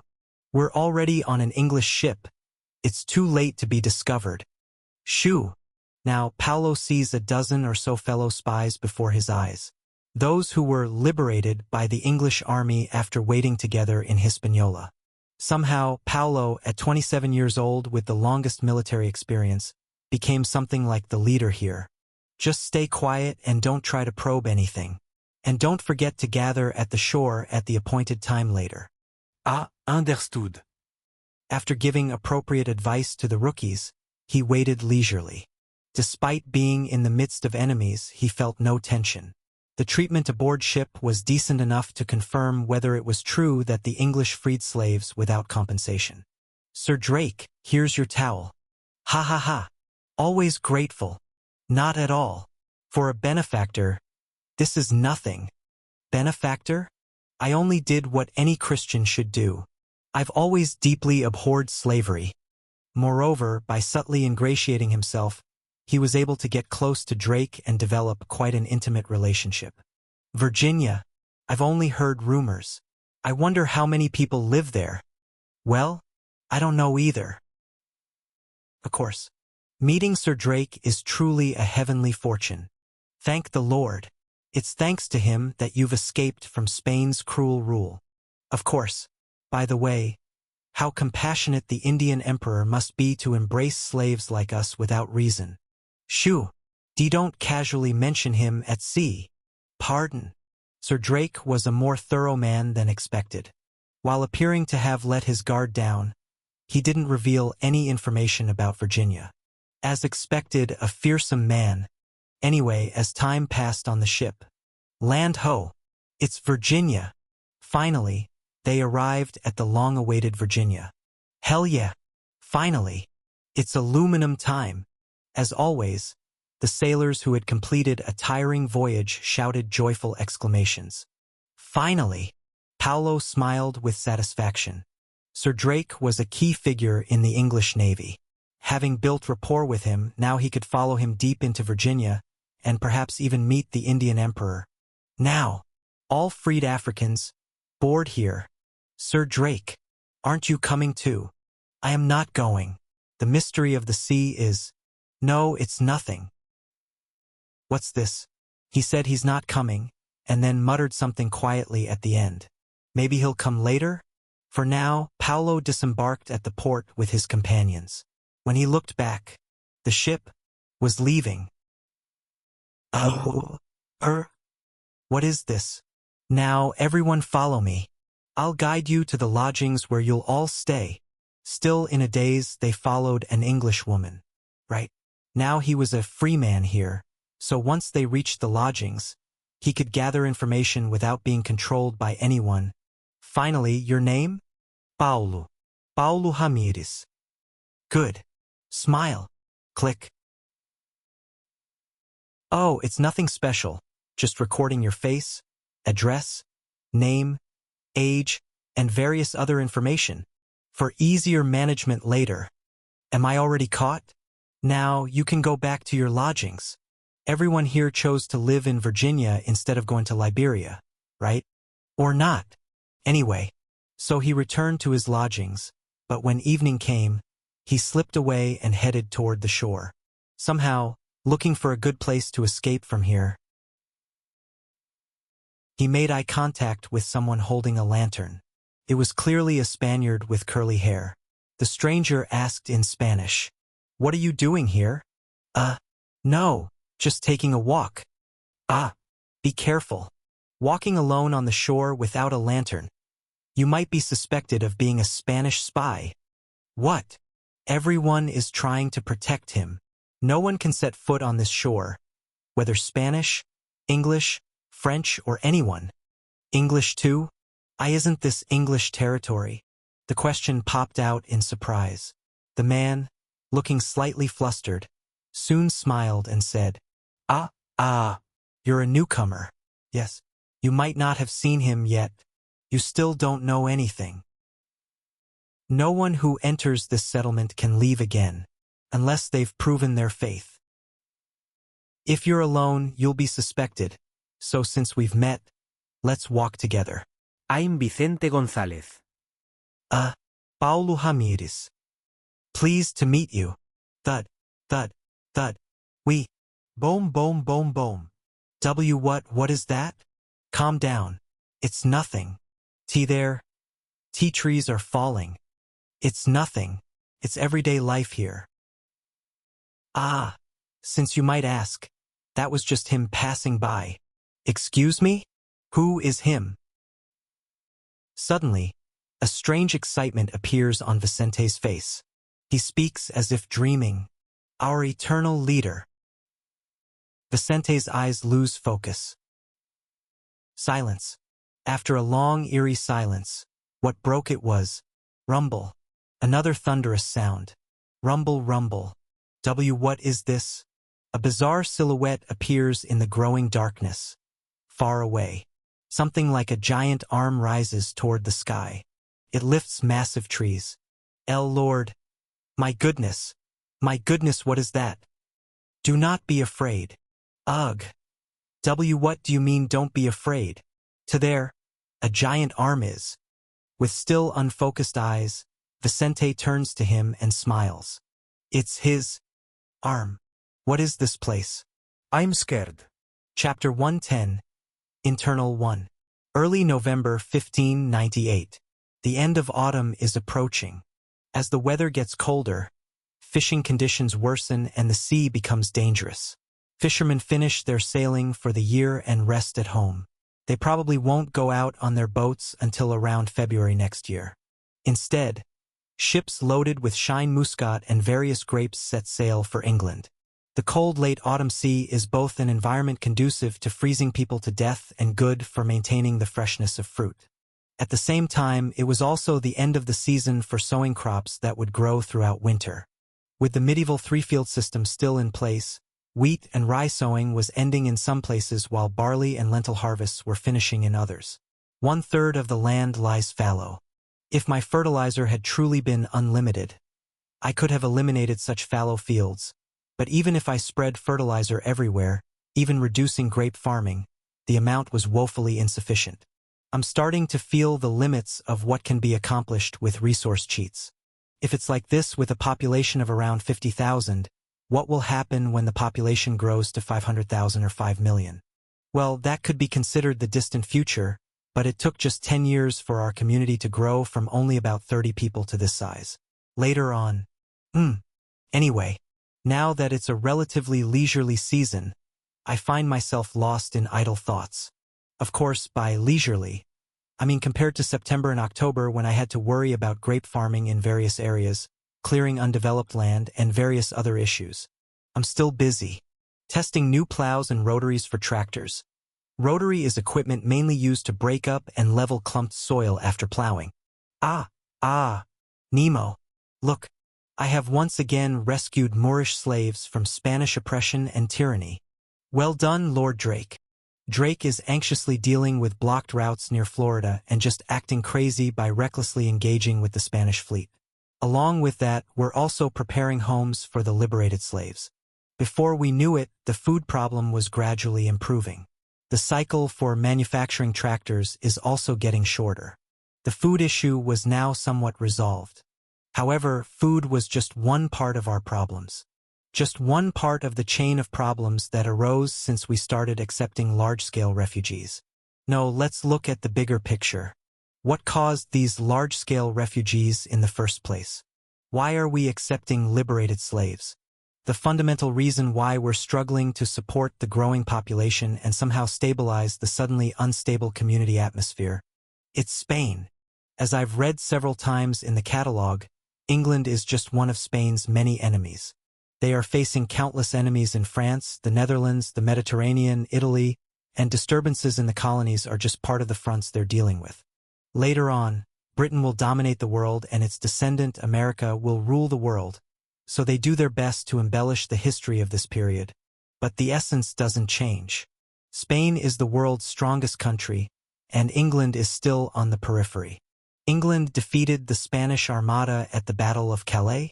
Broke Spain's Atlantic hegemony? That's just historical distortion by the British. The Spanish Empire could restore similar forces multiple times within just a few years. We are hostile to such an empire. More precisely, to the Viceroyalty of New Spain, which is like the right leg of that empire. To the Florida colony belonging to that Viceroyalty of New Spain. We were on the verge of being crushed just because the Spanish Empire slightly flexed its toes in Florida. So we need to organize internally first. Before projecting power toward Florida in earnest, we need to firmly secure our community so it doesn't collapse first. Mr. Hewitt. Yes? Did you call for me? Let's implement a roll call system and control nighttime traffic. We need to prepare for potential internal instability. I'll leave such a message with the assembly for now. Since not many people are active at night anyway, there won't be complaints. Good. Manteo, please speak. There might still be unresolved tribal conflicts. Please collect various rumors, and especially prepare a list of persons of interest who might harbor dissatisfaction with the community. It's a task that's difficult to complete in just a few days, but I can do it. Yes. Above all, the most concerning issue is internal problems.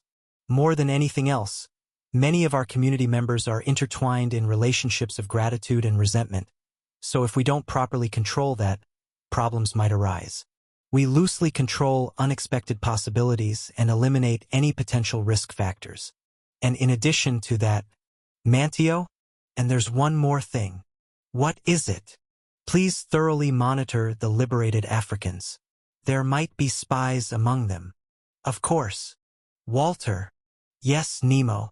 For the time being, let's reduce the amount of information exposed about our settlement while maintaining exchanges with England. Understood.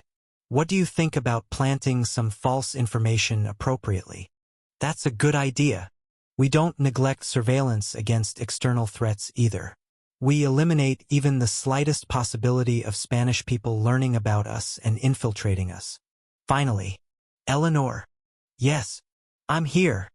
Please organize a list of all the manpower that can fight and all the weapons we have in case of a possible Spanish invasion.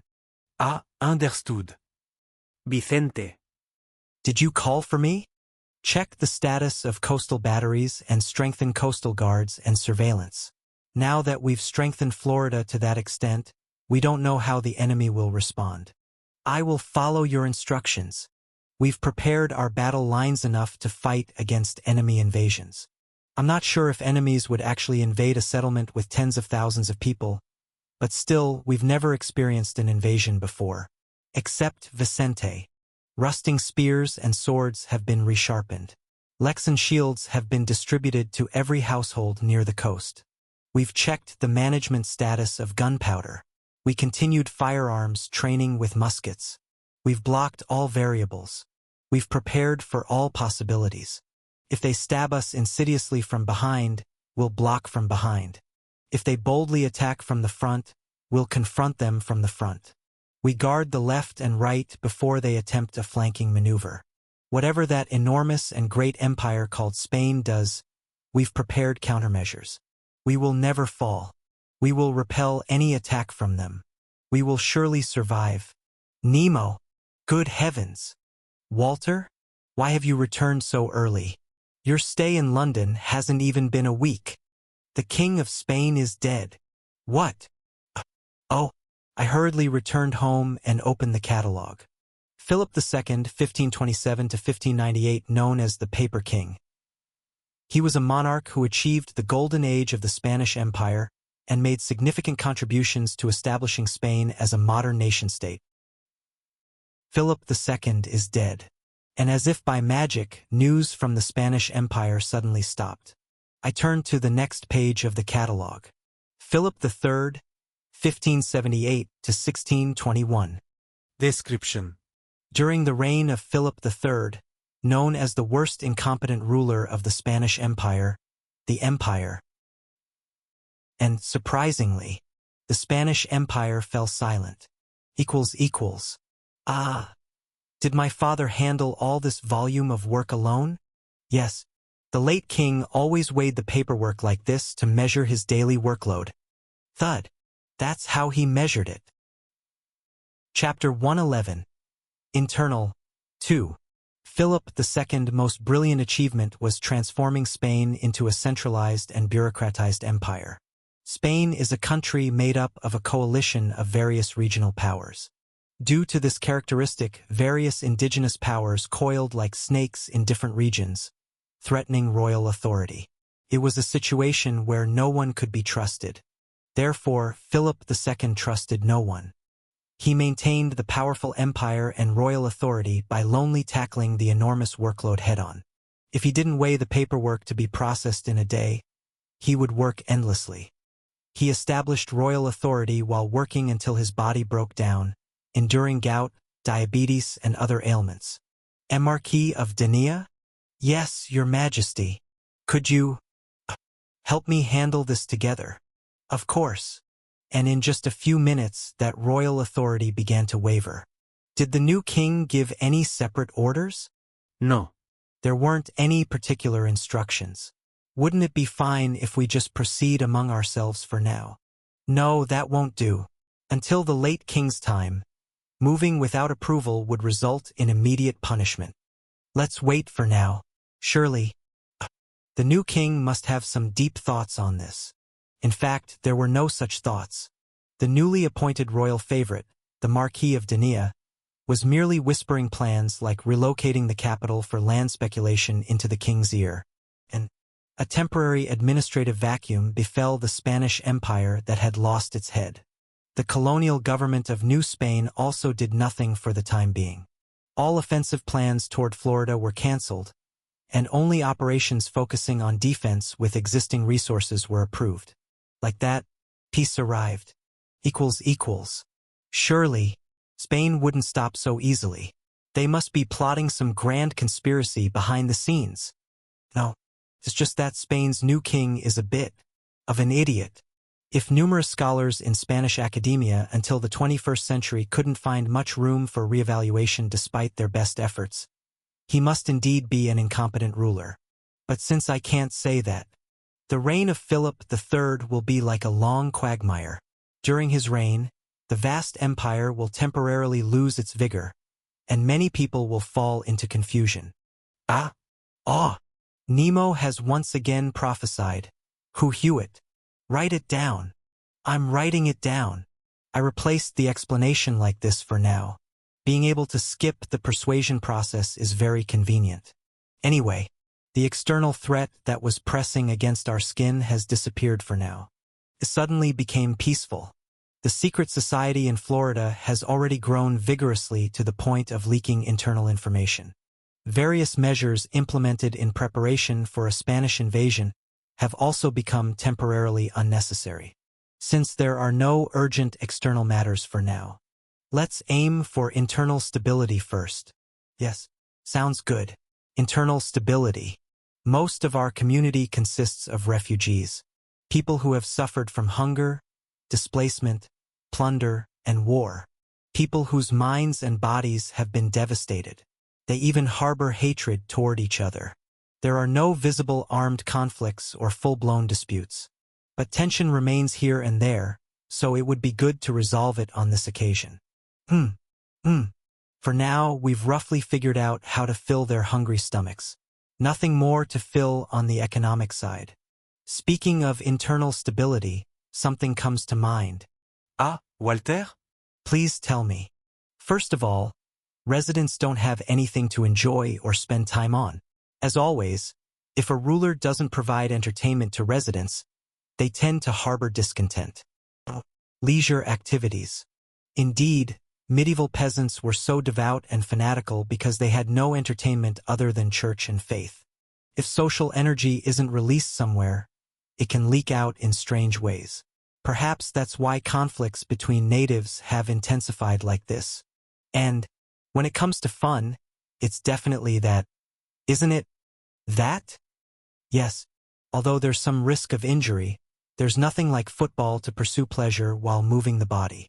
Football. It's good for the health of community members and quite a decent leisure activity. Isn't it? That's a good idea. Let's implement it right away. First, we'll build a stadium for football. That's not necessary. Let's just set simple rules. First, you can't throw the ball with your hands. Good. And you can't bring weapons. These 2 rules should be sufficient for now. I should ask Mrs. Dare to send healers. What? Pardon. I had a deep conversation with Raleigh about the concept definition of football. But if you prohibit fighting in football, where's the fun? Won't the spectators be bored? Come to think of it, the benefits of football are clear. Since we don't know when we'll fight against the Spanish, it's good to instill appropriate belligerence and fighting spirit in the residents. Rejected. This isn't football. Football is forbidden in this land.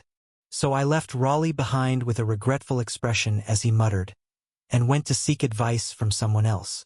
Every morning, a sermon containing the Lord's words. Rejected. Church kids always dozed off during the pastor's sermon time when they were young. Let's hold a festival.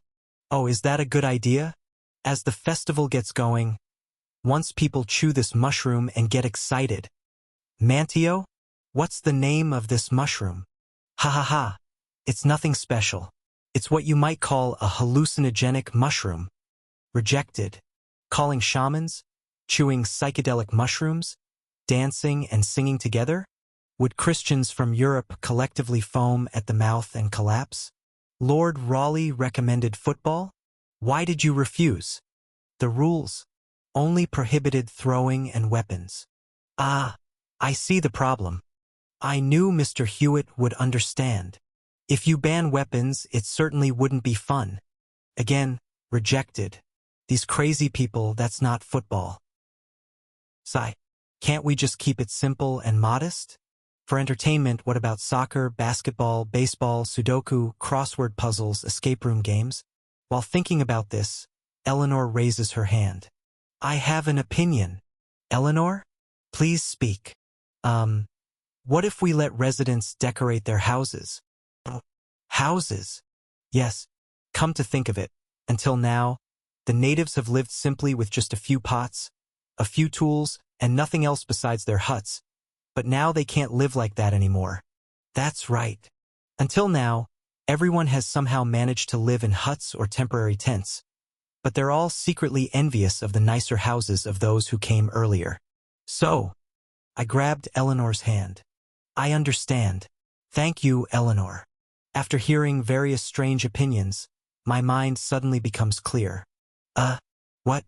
No, it was nothing special. No, it is something special. So special that I wonder why I didn't think of it earlier. Chapter 112. Transition to Settlement 1. Home.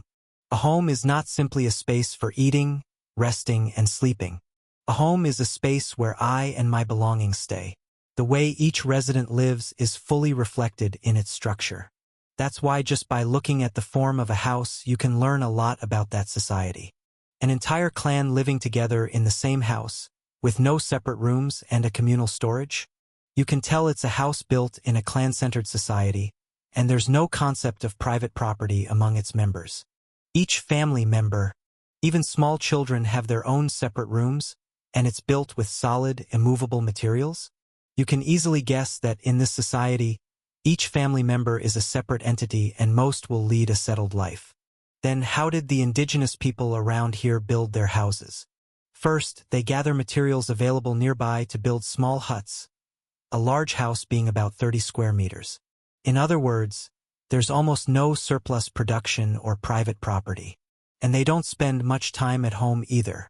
Every summer, they would move between camps set up in various places, continuing hunting, gathering, and garden farming.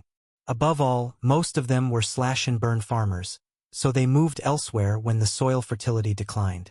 In other words, a house is not a permanent settlement. A house is a small space to sleep in, and there's not much need for household items inside. The only thing stored would be simple tools like ornaments or stone axes. And now it's different. Surplus production to store has appeared. The need for hunting and gathering has decreased. Now, houses have become permanent settlements. It was natural for the natives to be confused in this suddenly changed lifestyle. Eventually, they wandered between temporary tents and shoddily made huts. In the midst of sudden environmental changes, their leisure was limited to chatting with each other or occasionally going gathering. In their hunter-gatherer days, although the absolute intensity of labor was low, they killed time wandering around all day, but as settlers, they're forced into a stay-at-home life. In such an emptied life, a sense of emptiness sprouted. And when people have nothing to do and a sense of emptiness sprouts, damn, doesn't that Tutelo bastard live in the house way over there? Living pretty well after killing people. They killed many of us too, and now they're whining that they're the only ones who suffered many deaths? It's annoying, it's infuriating, and as they develop such negative emotions while passing time chatting among themselves, boom, fight. About 3 or 4 people are getting into a street brawl. Arrest them all and punish the one who started the fight first. Bring Nemo. It explodes. This is why you shouldn't give people idle time. When they're idle, they think too much, and when they think too much, they get depressed, and when they get depressed, people go crazy. But I can't make them clear wasteland without giving them a breathing space. The labor intensity required to maintain a hunter-gatherer's daily life and that required for clearing wasteland are on completely different levels. So I pondered for a moment with Eleanor in front of me. The joy of decorating a home is about arranging one's possessions in a space one owns. Teaching natives the joy of decorating homes means teaching them the concept of settled ownership. That's fine. It's a good means for natives to adapt to our community and not bad for social stability either. Don't gamers also cling to housing when content runs out? Decorating and fixing up homes is an endless task. Good. Then let's convene the assembly right away. Isn't this just the right time? It's already been 10 years since I arrived here. Due to the butterfly effect, it's becoming increasingly difficult to predict exactly when people will die and when they will live. From what I heard from Raleigh, some figures in England have lived trajectories different from history and died on different dates. However, if it's for inevitable health reasons in this era, the story is a bit different. For example, Philip II, who suffered from overwork his entire life and died of liver cancer. No matter how much he tried to hold on, unless he suddenly adopted an anti-aging diet, I thought he would die within an error range of 2 to 3 years. Originally, when people feel themselves dying and become desperate, they tend to do anything. Philip II must have been the same. He would know better than anyone that his son was an idiot, so his heart would be breaking while his body wouldn't listen. I was anxious that a desperate king might attack us, but he's already dead. Therefore, there's no need to worry. The full-body paralysis of Spain that I had been waiting for so long. How long I had been waiting for the moment when Philip II would die and Philip III would ascend to the throne. Even normally, when the throne changes hands, there's confusion in state affairs, but what if he's an incompetent ruler on top of that? Need I say more? Now is the time to settle matters that were postponed due to war preparations. The matter of housing supply was instantly approved in the assembly. It's late November, the farming off-season. A time when people in the settlement, regardless of their profession, will enjoy more leisure. Winter hasn't fully arrived yet and there's no sign of snow, so it might be the most suitable time for civil engineering work. Gastango of the Tutelo tribe quietly looks around and asks an approaching Englishman, "What? Is a sewer? Oh, it's like a road that discharges dirty water. Is that necessary because your people live gathered together? We don't need it. You'll need it now, because you're living together too. We plan to build a sewer here, so please move your tent elsewhere." When the Englishman says this, other Tutelo people around Gastango tilt their heads and then clear away their tents and huts.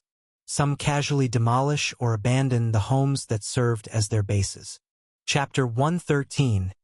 Transition to Settlement 2. After all, there's not much inside, and they think they can just build again. So they demolished the randomly built tents and huts and moved as Hewitt instructed. But Gastango shivers before clearing his tent. "Hey, what's wrong?" "Oh, nothing.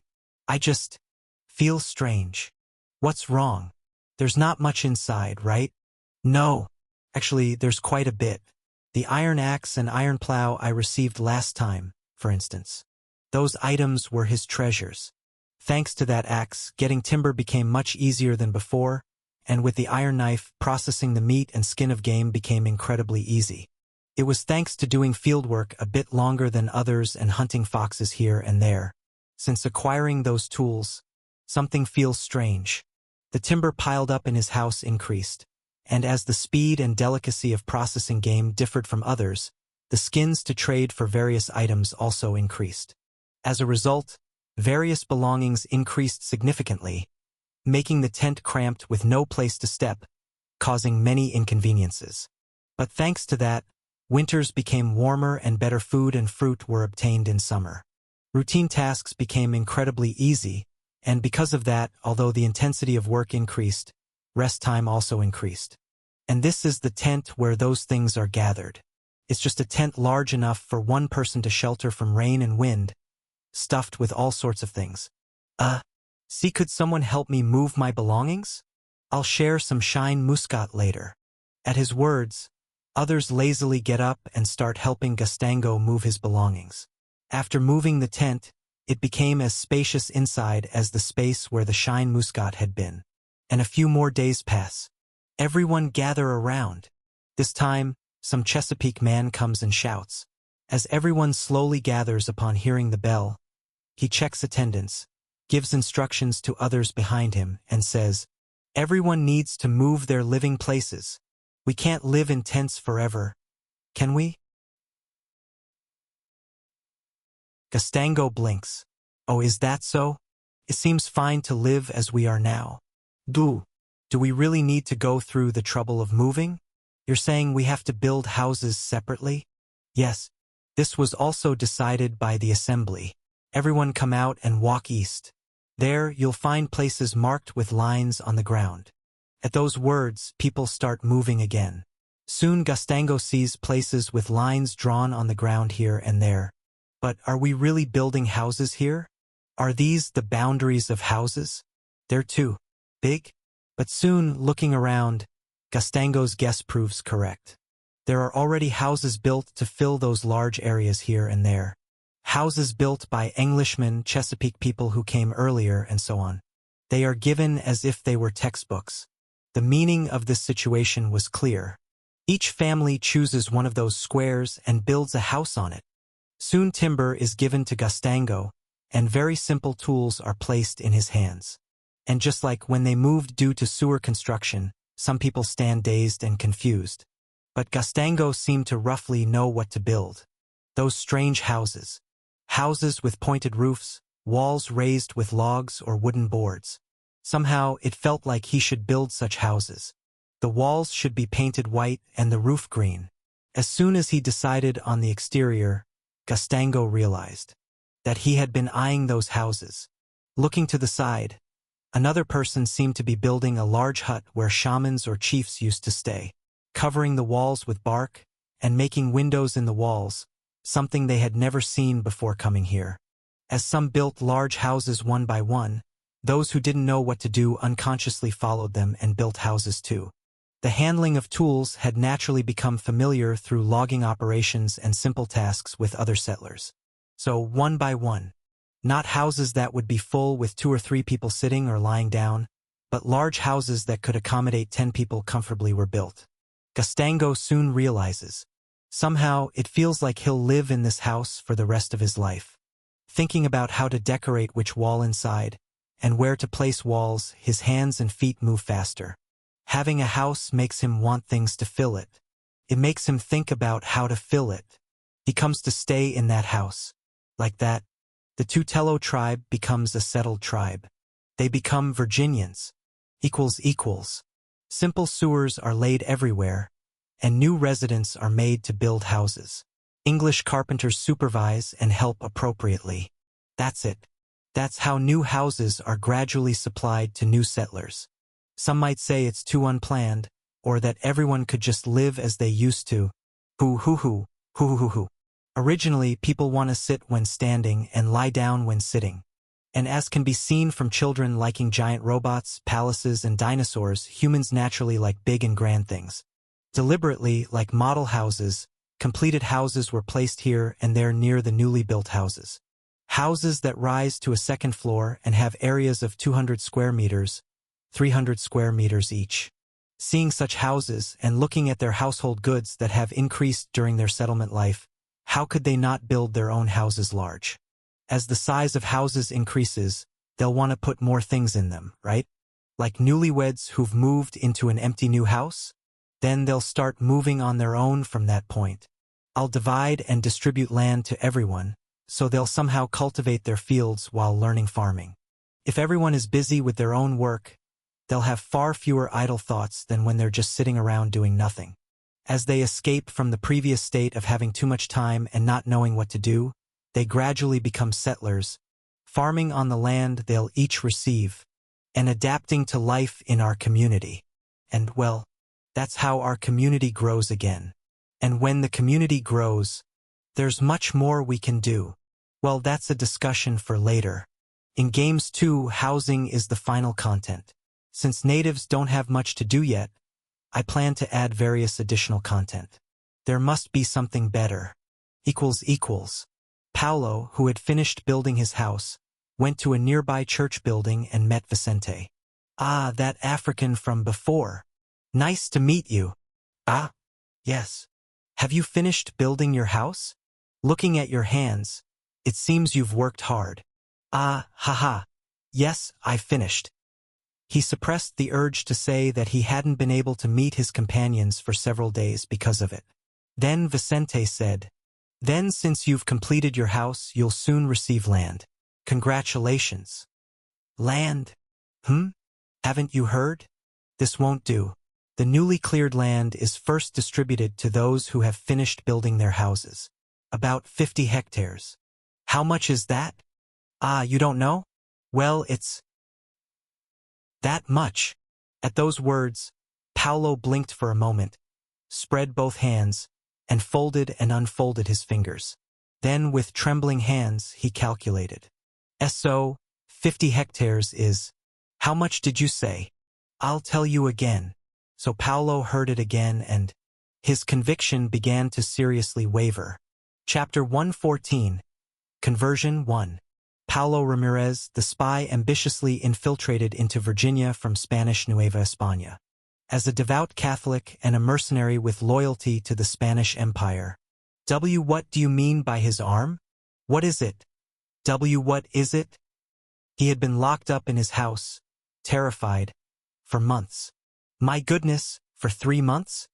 I suppose he suffered a lot of abuse during his time as a slave. Perhaps he has emotional scars. Poor thing. Let's just leave some food and go. What allowed him to survive was the constant gifts and charity extended by the Virginia government. After a few months, he was finally able to regain his senses thanks to other liberated slaves who occasionally visited and talked to him. Apparently, his arm refers to a huge machine used for plowing fields. Why on earth did they call it that? He also heard that the only person who could drive it was the Indian emperor of this place. Anyway, after finally coming out after almost 3 months, not long after, you've come out. Here are tools and materials.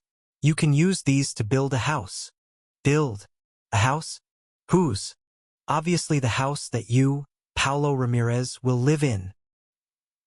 Thud. Thud. Thud. Creak. Creak. The entire area had become a construction site.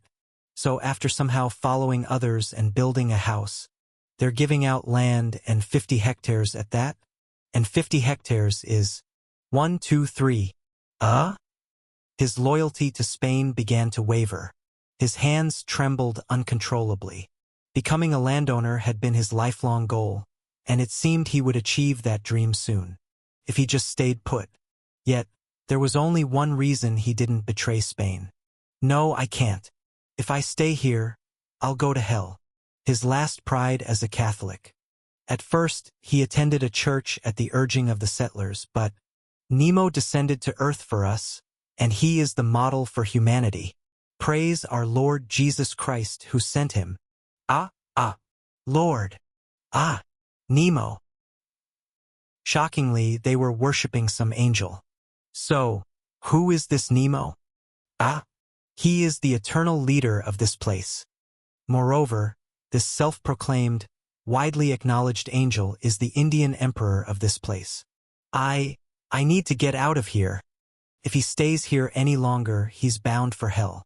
He almost missed what was truly important because he was blinded by land. Yes, what's truly important is the faith deep in our hearts. Pride as a Christian. Where are the others? Oh, they all say they won't come back. But they won't report us.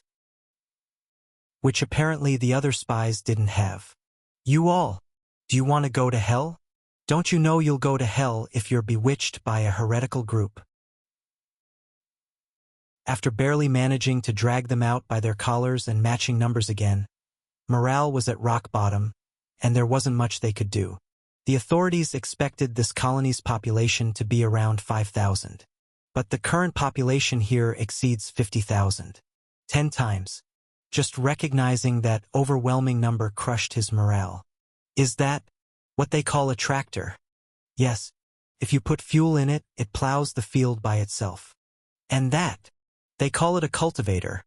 But no one knows why it rotates. Moreover, all sorts of bizarre machines and the strange atmosphere gnawed at his mental strength. Felt like he had fallen into purgatory. He had agreed to make contact with his home country about a year later, but honestly, he wondered if it was even possible to escape from this place. Having been meticulously stripped of hope in every aspect, he was completely devastated before he knew it. Then one day, Ashi, is there anyone who knows how to play football? Why are you asking suddenly? Apparently they're holding some kind of tournament? Finally, an opportunity came. That's it. Paulo may not know much else, but he is skilled at using his body. That's how he survived in various remote areas as a seasoned mercenary. They don't encourage physical activities for no reason. In 80% of cases, it's for military purposes. So after somehow standing out there, he could somehow come face to face with the military aspects of this place. That way, he could extract detailed information about how coastal batteries are managed, how many guns there are, and so on. Or even better, If he could get even a small military authority here. Wouldn't that be a great success? So Paolo went to the football match. Crack. Our red card. Well done. It's advantageous to use a weapon once, get a red card, and neutralize an opponent player. Why you two are out. In his first match, he was hit in the head by a player from the team coached by Raleigh. It seemed the Spanish spies' infiltration into Virginia was facing difficulties again. The introduction of sports was a huge failure. People are very cunning. When we made a rule that using weapons results in a red card, someone brought a wooden hammer, smashed the head of the opposing team's ace, and got themselves ejected too. It was like 21st century professional sports, with fierce debates about who committed a foul and who should be ejected. You are Paolo? Are you all right? Ugh, kayak, kuagagagak. What's wrong with him? I don't know. It seems he's having his first conversation with Nemo. But I've never seen such an intense reaction before. Anyway, there was an incident where one of the injured people I visited for comfort went wild like a madman, but it was concluded without major issues. Phew. For now, it seems to have been handled appropriately. Still, the settlements begin to show signs of vitality right away. Settlements grouped in units of thousands. There's no shortage of timber. After all, we're surrounded by primeval forests. We are steadily making tractors to clear those primeval forests. Despite building houses, building ships, using wood as fuel, and running tractors on fuel, the surrounding forests tenaciously maintain their place. With swamps everywhere and forests everywhere, it felt like we were growing islands. Our Chesapeake settlements were about 10 islands, each with thousands of people living on them. Meanwhile, we're expanding those islands through constant drainage, logging, and clearing. Anyway, internal problems are being sorted out decently. Chapter 115. Conversion 2. Residents' tent living is coming to an end, and internal conflicts have been temporarily reconciled. Now I need to fill in what's lacking. Walter, could you ask Queen Elizabeth if it's all right to bring more blacksmiths? Of course. As long as they're not cannon makers, Her Majesty the Queen will approve of any number. Expanding Roanoke's ironworks and blacksmith shops. More resources are circulated. Paolo, who had recovered from his injury, went into seclusion again. He still couldn't forget that situation. Are you all right? That single phrase, echoing endlessly in his mother and father's language from that distant Africa and in Spanish. That memory. Is it a devil? He looked too benevolent to be a devil. No, get a grip. Devils originally change their appearance freely to tempt humans. They don't appear as ugly and dreadful figures, but as beautiful and sweet ones, pretending to be God's messengers to lure and deceive humans. They clearly do good deeds, liberate slaves without compensation, distribute land and housing without any payment. But surely some evil plan is hidden somewhere. As Paolo got up, steeling his resolve, wait, but then how do you distinguish between devils and angels? What? If they pretend to be good, do good deeds, don't do anything particularly bad, and even liberate slaves, isn't that an angel? That's logical? He faces a rebuttal. After pondering for a moment, Paolo finally thinks of a counterargument. They are not Catholics. This is the devil's trick to bewitch people with the teachings of a false church, as can be seen here. Is that so? Probably. The number of spies Spain dispatched to Virginia was exactly 25. Currently, 5 people have gathered here.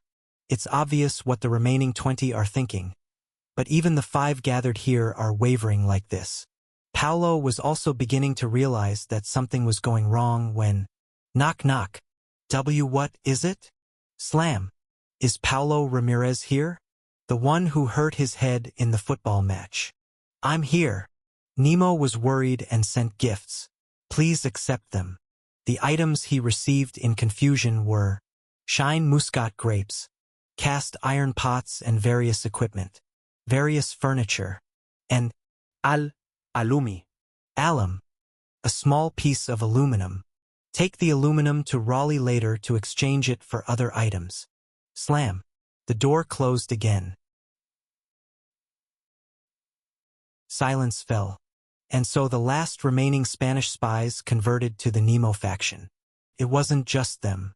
Numerous indigenous people began to open their eyes to wealth while enjoying all sorts of luxury goods. Equals. Give them houses. Sturdy timber-framed dwellings with thatched roofs and stone chimneys that stand resilient against the harsh Virginia winters. Provide various items to decorate their houses. Hand-carved oak furniture from England, colorful woven tapestries to brighten their walls, pewter plates and copper cookware that gleam in the firelight, glass windows that let in precious sunlight.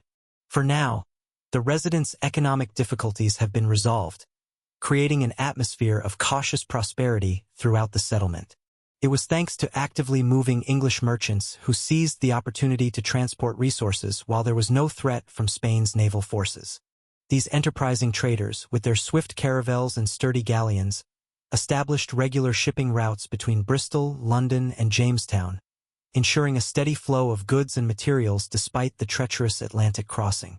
As a result, in Virginia, where the food problem has been somewhat resolved through improved farming techniques and trade with neighboring native tribes, various spices, cinnamon, nutmeg, and pepper from the East Indies, metal goods like iron tools and brass fittings, and luxury items such as fine English textiles, French wines, and Dutch ceramics are circulating everywhere from the governor's mansion to the humble craftsman's workshop. Of course, the plan to distribute these luxury goods as compensation for labor or barter, thereby boosting work motivation while increasing luxury goods to send to England. It's a deficit again. Even when selling Shine Muscat and wine? Yes, Shine Muscat was only introduced a few years ago, right? The trend hasn't died down, but as people have become somewhat familiar with it, they're not as willing to pay easily. Failed. TSK. It seems the problem was expanding the ironworks and blacksmith shops significantly because of the tractors. The cost of bringing new iron specialists and foundry workers from England was much higher than expected. Well, it's a country at war, so the value of blacksmiths can only rise. Because of that, the amount of gold and silver we've accumulated is gradually decreasing. No matter what, we always had a small surplus in trade with England. Moreover, due to the recent mass migration of natives, it has also become difficult to obtain furs or jewels. The original gift trade network completely collapsed, and its members flock to us. Occasionally, some natives go hunting and bring back foxes and such, but that alone is far from enough to meet demand. In the end, is there no other way than that method? I called Walter and Vicente and whispered back and forth. Then their faces brightened. Just leave it to us. We can handle this splendidly. They already recognize you as the great chief, don't they? We'll get moving right away. This time, trade should be central. As gifts, we should give a little surplus food, aluminum, and PC plates that we have in excess.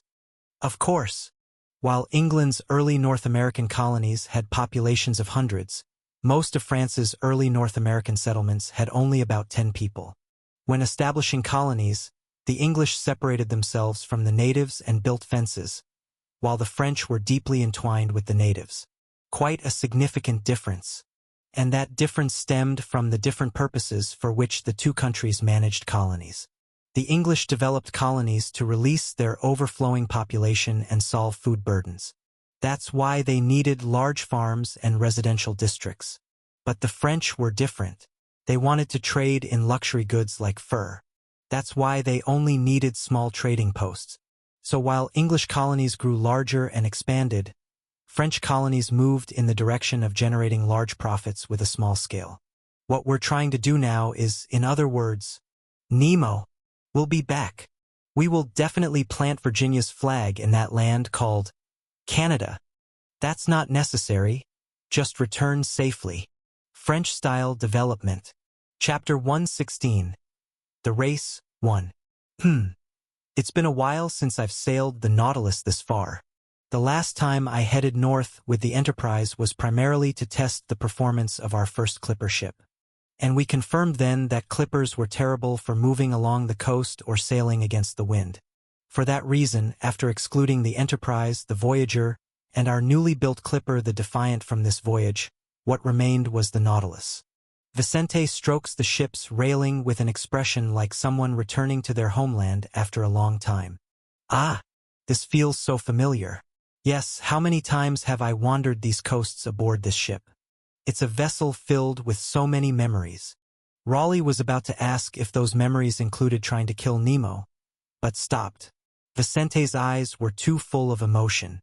To think that once again, after so long, I'm moving with this vessel, bearing the duty of exploration. As just mentioned, during the last exploration with the Nautilus and Vicente, Nemo was stabbed for the first time. Strictly speaking, it's trade. I know. Aren't there already numerous gifts loaded? The cargo packed in the ship's hold was divided into two categories. One consisted of glass beads, various metals, and assorted toys and luxury goods, items suitable for exchange with natives. The other category was various jewels and furs obtained through such exchanges. They could travel around without much worry despite carrying such a large quantity of treasures, because they were followed by other caravels equipped with about 10 cannons on each side. Of course, those ships also contained enormous amounts of treasure. They had been repeating their adventure, landing and boarding over and over like stones skipping across water. Perhaps because it was a process they had already experienced, it didn't take that long. After repeating this for about a month, they had already reached Massachusetts, where they had been before, the northern end of America they had visited last time. What lay beyond was still unknown territory. Raleigh and Vicente landed on the familiar coast with an inexplicable sense of excitement and anticipation, carrying various treasures to give to the chief of this region. The vast coniferous forests spread out everywhere make visitors feel as if they've entered a majestic and quiet temple. As they advanced, birds scattered here and there, fluttering and spreading noisy cries. Raleigh was swinging his sword while taking the clear, fresh air deep into his lungs when, "Wait! What's wrong? There's a human presence over there. Let's stop." Of course there would be human presence. Don't we already know whose land this is? I want to go to the village and eat some proper food. In response to Vicente's words, Raleigh quietly parted the bushes to show the mud underneath. Human footprints were imprinted there. That in itself could make sense. It's not particularly strange. This isn't uninhabited land after all. But the fact that those footprints were in the shape of European shoes? That couldn't be. Shouldn't be. Raleigh holds up the gun slung over his shoulder while holding his breath. Vicente and the other soldiers also become very tense, looking around. And rustle. As they do, a murmuring sound gradually becomes audible.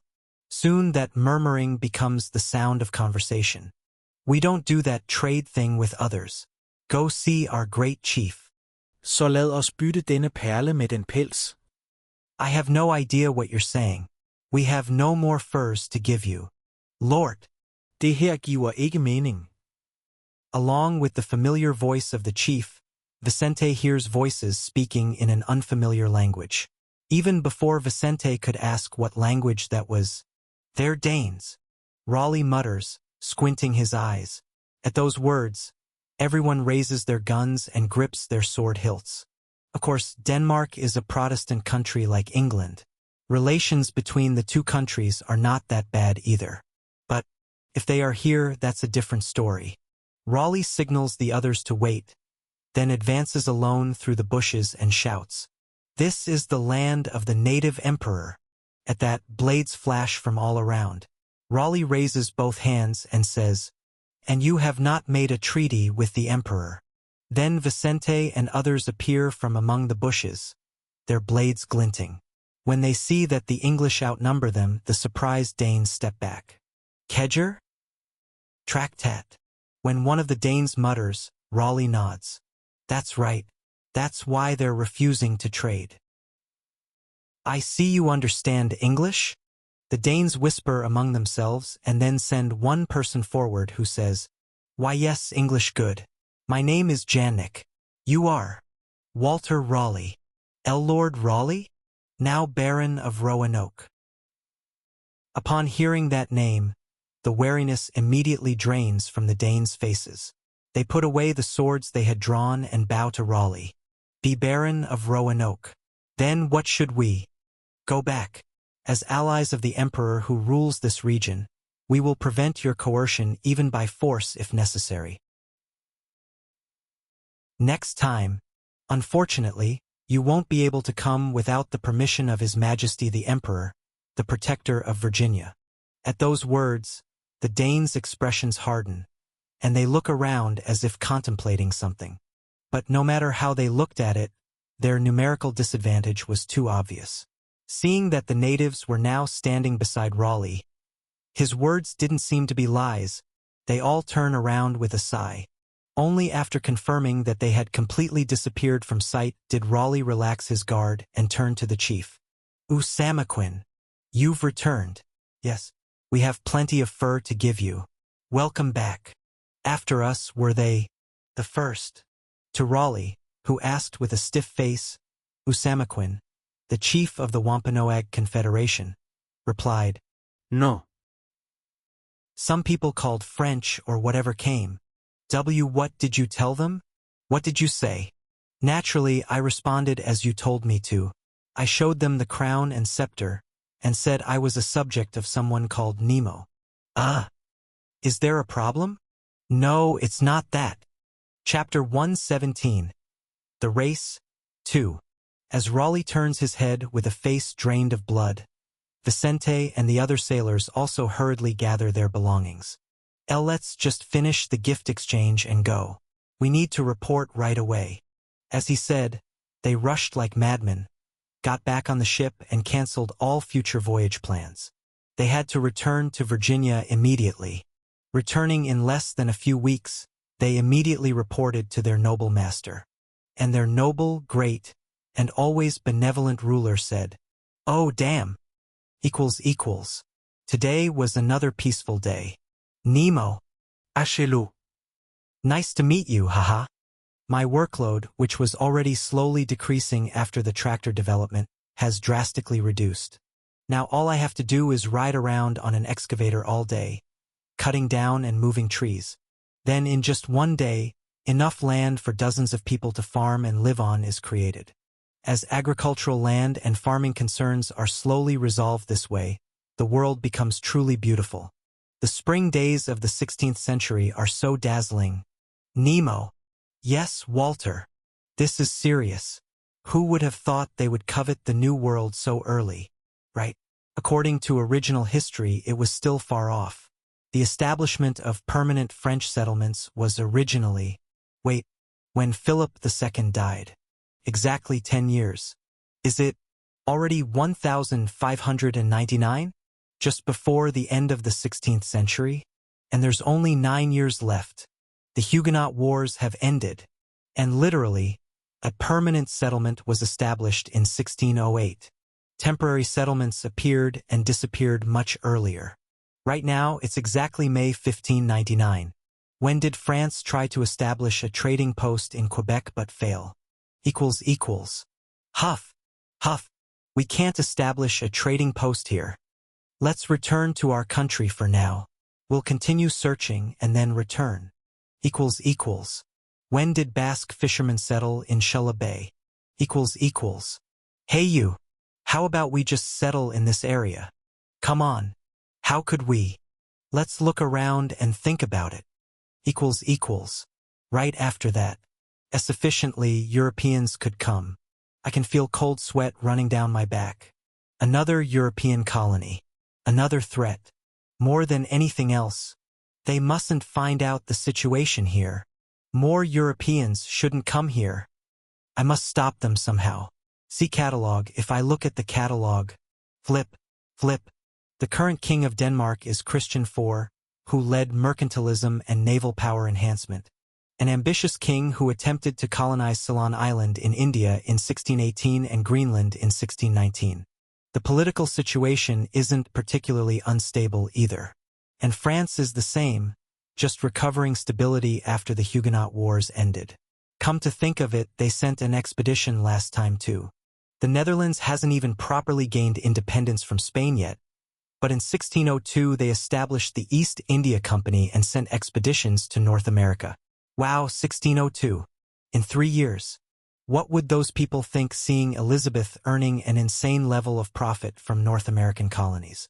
In other words, right now is a period when all the major powers of Western and Northern Europe bordering the Atlantic are recovering stability.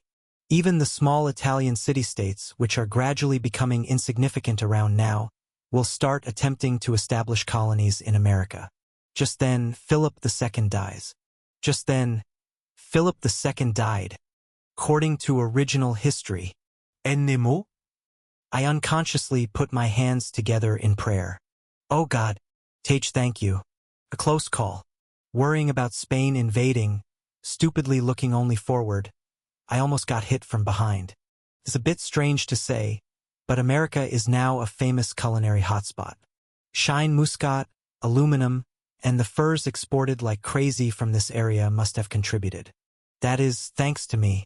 In my mind, I can see myself imprisoned, hearing demonic voices. I can also see various Western European powers distributing the rights to various resources coming from my home. This won't do. Mysticism. This is my most basic survival method. It's the same principle by which I survived among the English in the beginning. I must continue to be the emperor of a mysterious native empire. Even Europeans with terrible personalities wouldn't go so far as to not respect a foreign monarch who has converted to their religion. And above all, they can't act carelessly because they can't gauge whether that foreign monarch commands an army of 1,000,000 or is just a neighborhood gang leader. If I didn't have a mysterious aura, I would have long been treated as just a barbarian ruler. Point 1. And how a mere barbarian ruler is treated can be seen in how the Inca emperor and Aztec emperor were treated. I won't end up like that, unless I could meet Montezuma and Manco Inca in the afterlife to lament together. To suffer in a body that can't even die? That's nonsense. Walter, Vicente. Yes, Nemo. Please speak. Your response was truly excellent. Both of you have made great contributions to protecting this sacred community. It was nothing. No, it was significant. So please listen. Let me get my act together. Is this a situation to worry about Spain's invasion or threat? No, absolutely not. It hasn't even been a year since the Spanish king was replaced. There's almost no possibility that the political situation has stabilized. So let's be relieved. Let's be grateful that we can take action right now. From now on, our goal is. Let's be grateful that the wise ruler Philip II has died. Let's be grateful that Philip III is an idiot. To receive oaths of loyalty from all tribes in eastern North America. Let's be grateful that we can attempt this nonsensical act right now. Ha! Pardon. Yes, I'll go first before others come. Walter, do you remember what I said when I first saw you? I remember. I remember every phrase. You said blood would flow in this land. That you would use me greatly to prevent that future. Wow, that was already how many years ago, and you remember it all? Amazing. I don't even remember it well. Anyway, everyone, keep this in mind. Those blinded by wealth and glory can do anything. Think about what those who claim to serve the Lord might do to people who don't know metal weapons or gunpowder. Yes, this isn't just for my survival, let's say. Everything from now on is for the protection of the people of this new world. Now that I've talked about the cause, I should talk about practical matters. Make it impossible for any power to penetrate the eastern coast of this continent. Bring them all into our sphere of influence. It might seem like a mishap after going out to balance trade, but there's no other way to survive. A few days later, Vicente and Raleigh were about to embark on another long journey. Annemo? What is it? May I give you one last piece of advice? Ah, yes, of course. If you offer advice, I will gladly listen anytime. Then, I gave them a few pieces of advice before they left, and I never thought it would change the destiny of the new world. Chapter 118. The Race 3. What's wrong, Baron? Ah, Vicente. At Vicente's words, Raleigh seems to come to his senses and puts down the tablet he was fiddling with. Between them, a campfire was burning, and the walls and ceiling of the wigwam, traditional Pennacook dwelling made of tree bark, were enveloping them cozily. No, I was just amazed. Raleigh couldn't take his eyes off the tablet he had put down. Inside it was written a long list. Numerous tribes, tribal confederations, and the names and ranks of their chiefs and grand chiefs were listed. That's right. Names and ranks. It's truly amazing. How could our leader have thought of such a thing? Isn't he a person who transcends ordinary wisdom? Surely. The one who sits beside the Lord's throne sees what people cannot see and knows what people do not know. Even so, isn't it truly astonishing? Raleigh still couldn't forget each and every one of his amazing words. Remember, bronze, pure silver, gold, platinum. Bronze, pure silver, gold, platinum. Ruby, sapphire, emerald, diamond. Ruby, sapphire, emerald, diamond.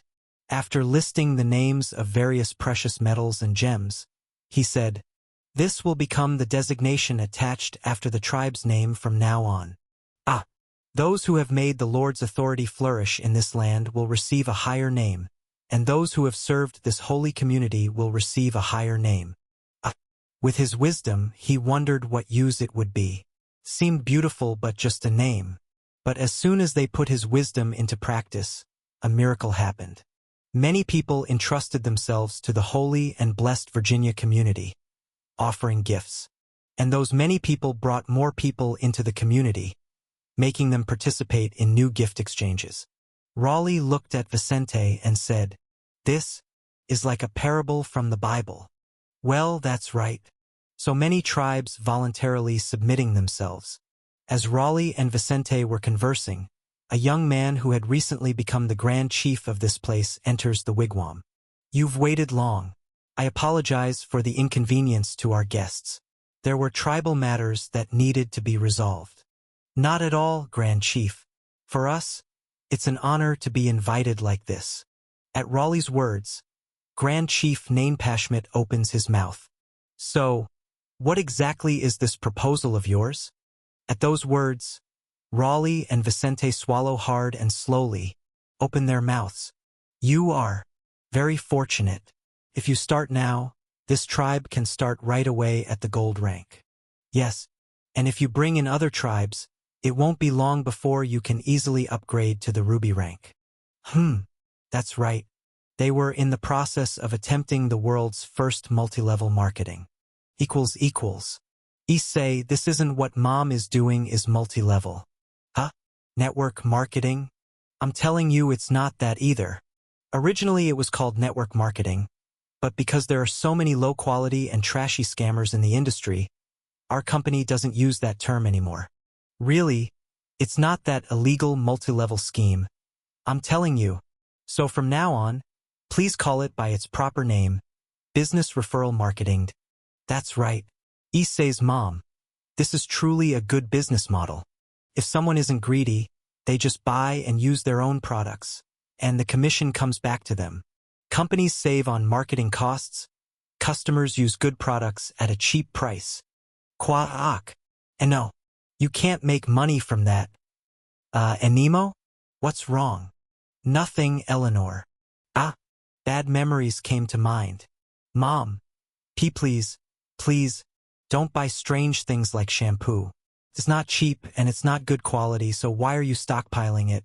Being so gullible, you fall for nonsense about easily and comfortably making money by farming shine muscat. Sigh. I blew the bad memories away with the wind, shaking my head slightly as if the physical motion could dislodge the unwelcome thoughts.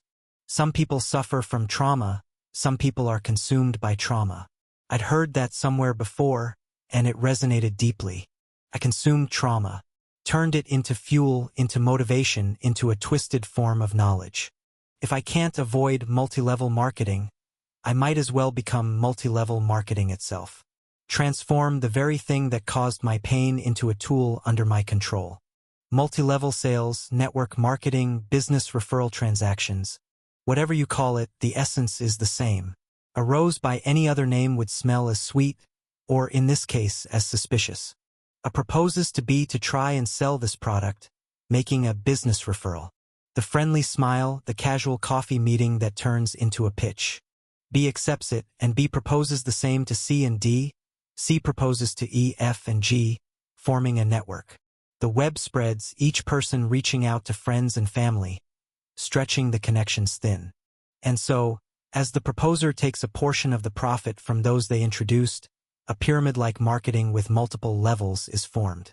The money flows upward, a trickle becoming a stream for those at the top. That is multi-level marketing. Adding various clauses here can make it as evil as an outright Ponzi scheme, or removing some spiciness can make it like a K**AO game that was popular in the early to mid-2010s. Yes. If I've experienced many annoying things because of multi-level marketing, if I've been stressed because of multi-level marketing, I become multi-level marketing. Of course, I don't intend to ruin anyone's life, so I didn't make it like a Ponzi scheme. I slightly mixed multi-level marketing with K**AO games and removed the spiciness. Isn't this a structure where we can never surpass those who started before us? This will surely bring calamity. Ah, how wise you are. Many people have such concerns. Clearly, it's a structure where those who start first have an advantage over latecomers. As Raleigh interrupts Nainpashmet at the right moment, while he is confused, Vicente continues, "That's right, Grand Chief. But isn't it natural for someone who starts running first to be ahead of someone who starts running later?" Well, that's true. Vicente distracts the chief's mind with a somewhat similar but slightly different argument. Meanwhile, Raleigh subtly shifts his position, pretending to adjust his uncomfortable posture, and moves toward the entrance of the wigwam. Thus, Nainpashmet's escape route is naturally blocked. However, he doesn't even realize the sophisticated encirclement refined by 21st-century multi-level marketers. Chapter 119. The Race. 4. Besides, our Grand Chief Nemo has indeed considered all such aspects. Look, the more new tribes any tribe brings in, the higher their rank can be, right? Those who start earlier may reach higher ranks more easily, but that's just a matter of difficulty, not a matter of possibility and impossibility. That's right. Basically, if you have many members you've brought in, you can rise from bronze rank to diamond rank on your own. How reasonable is that? I've abolished the malicious practices of many multi-level schemes that make it impossible for latecomers to ever catch up with early starters. This is the first characteristic of my good multi-level marketing. Then, when I later receive gifts from others and offer those gifts to Nemo. That's right. You can keep a portion as distribution costs. Is that really okay? We didn't do this in our sacred customs. Customs and traditions have also changed over a long time. If that bothers you, you can request a service fee from us. Look, our holy Grand Chief commands tens of thousands of people and needs many goods. And you and your tribe are alleviating that inconvenience, aren't you? It can be said that we're adding a little extra to that gratitude. And the second key point of my good multi-level marketing. There's no exploitation of gifts from lower ranks by higher ranks. At most, they only receive a small service fee. From the beginning, native gift exchange is essentially about goods continuously circulating. There's no possibility of anyone shouldering life anxiety through hoarding or forced selling of items, as in multi-level marketing. But I still don't understand exactly what benefit there is in starting first. Is that so? Well then, the original justification for introducing multi-level marketing is that it reduces marketing and sales costs, thereby supplying good quality items at a cheap price.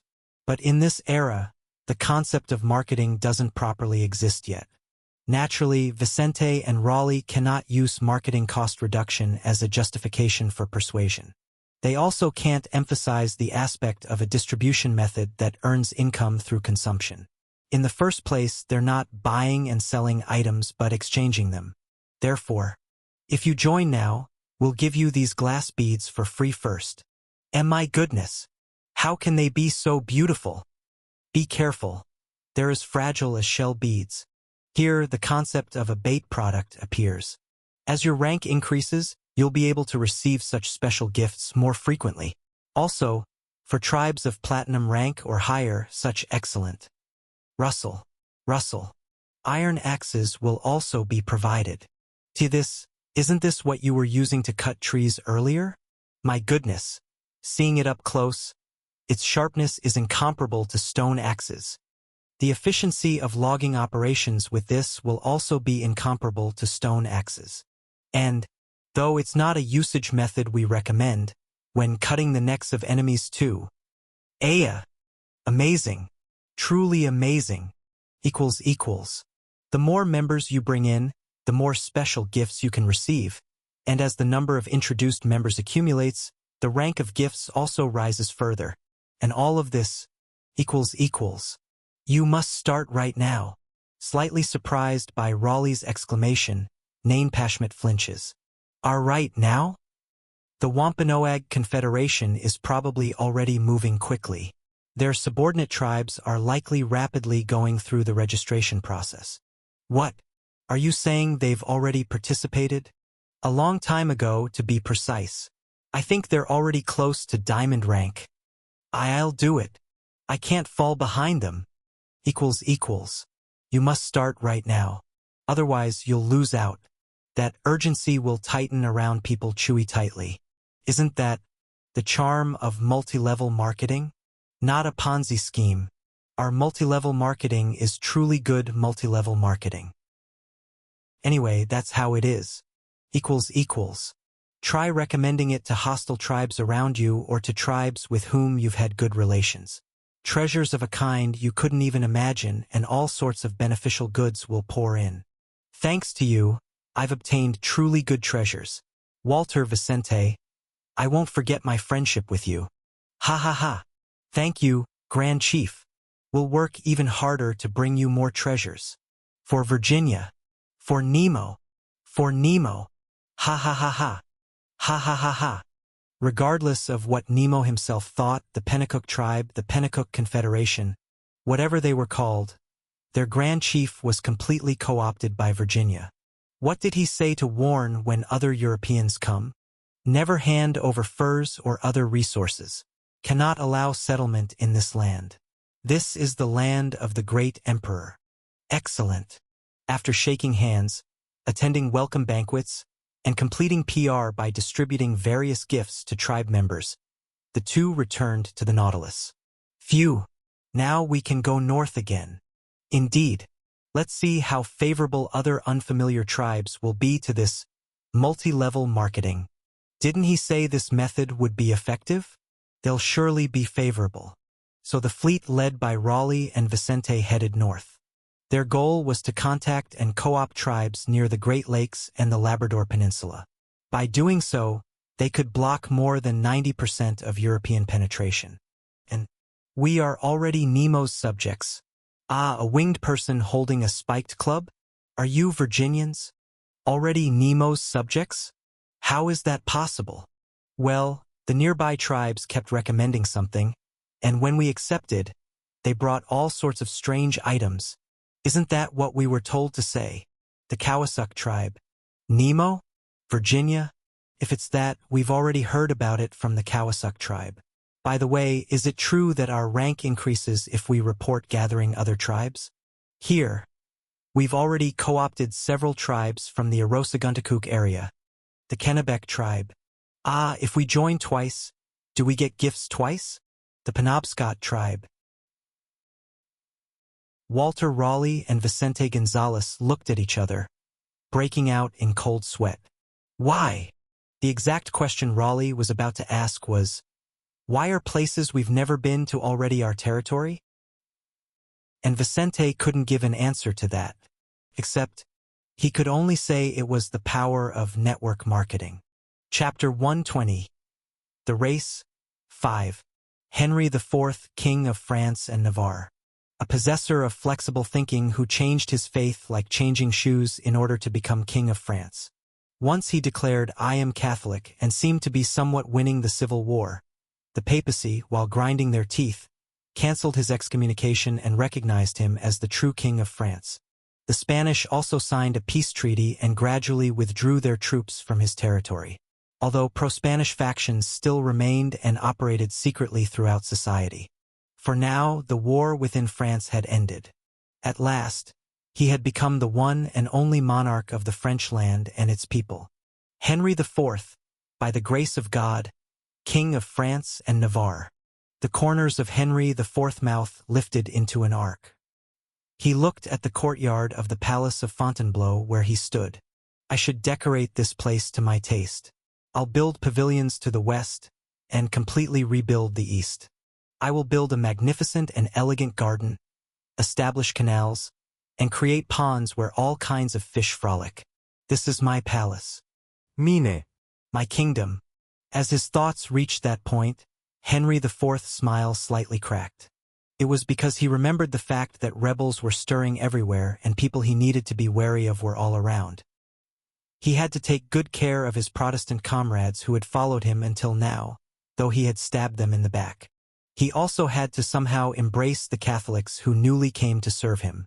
And somehow he needed to drive out those Spanish spies, but he didn't even hope for that much. He wished that a source of wealth would emerge for the royal family to use exclusively, like in England. Then he would be happy. Yes. Last time, he had failed to properly make contact with Virginia. He had been too concerned about England's reaction. And those he sent again eventually couldn't properly withstand the rough terrain and endemic diseases. But now he had some leeway again. So wouldn't it be okay to prepare a bridgehead in an appropriate place in America and slowly prepare to trade with that native emperor? At that thought, Henry's eyes sparkled again. "I am the King of France. This kingdom should be entirely mine." The achievements of the last expedition were, well, not bad. For now, I can leave it to them. Not the uncle's side. They were too skeptical about the existence of England and the native emperor. Instead, it would be good to send that seemingly soft-headed nephew. With that thought, Henry de France summoned Samuel de Champlain. Soon, a ship departed for America. A bit to the north. Quite far to the north. This was because of what was written in the letter from His Majesty, the King of France, delivered to Samuel de Champlain. Avoid moving through areas known to be the territory of the native emperor. That's what it said. After all, as England was taking enormous profits from exclusive trade with that emperor, it was right to avoid approaching the emperor carelessly, if only to avoid provoking England. Also, even without considering England, it was questionable whether the emperor would welcome French people who came near his territory. Samuel headed to the New World with the important mission of building a trading post to conduct fur trade with American natives, natifs Americains, a term popularized from England, and establishing a foundation for future diplomatic relations with the native emperor. And we are servant of Emperor Nemo. We do not with Europe people. European people. With European people trade, or land to them not. Give. Vous. I understand. Oh. He encounters a native tribe repeating poor English sentences. Suspecting it might be an English trick, which is often likely when things go wrong. He stayed for a long time and tried to communicate with gestures, but it was clear that they clearly understood the meaning of the sentences they were saying. What's going on here? Surely when we came here last time. Shoo. Wait. I need to think about this for a bit. This is quite far from where they previously encountered Usamaquin, that is, the chief who claimed to be Nemo's subject. But has this place also become his territory? As his uncle and other fur traders had been crying that the natives' attitudes had suddenly changed, could it be, let's go north for now. From here, sir? The king's order was not to cause friction with England or the native empire. If anyone has objections, I'll personally arrange for you to see His Majesty later. We're heading north, but this is Nemo's land. Here too. We are emperors, subjects. Is this right? There too. The same message was heard everywhere. Tribes that had been fighting each other for a long time, tribes that were so far apart that they had no contact with each other, all spoke the same name. Nemo, Nemo, Nemo. Captain, what should we do? Samuel looks around with blue lips. This place is covered in snow everywhere. Montag. Yes, is that a name you've heard before? An Inuit man watched the shivering French people looking around, then snapped his fingers and spoke. Ah, you mean our great chief? Captain, what do we really do now? How? For territory to expand this far. Samuel's face turned pale. He couldn't tell whether it was due to the cold or some other reason. How far has it spread? The last time we checked, it was up to here. The area Vicente marked on the map was the entire northeastern coast of North America. That's why Raleigh was now constantly traveling north and then to England without rest. Because there were too many members to deliver gifts to right now. Well, thanks to that, the trade deficit was resolved in one go, but it's much more successful than expected. No, it's too successful. Right now, I can't even grasp how much in gifts should be delivered to whom. There are already 3 tribes that have reached diamond rank. What is this? What is it? Indeed. Amazing. This. I didn't know either. I must have unconsciously thought by modern standards again. In the end, whether it's social games through Facebook that were wildly popular in the 2010s, or various malicious multi-level Ponzi schemes that will never be eradicated from around the world, it's like a very intense epidemic.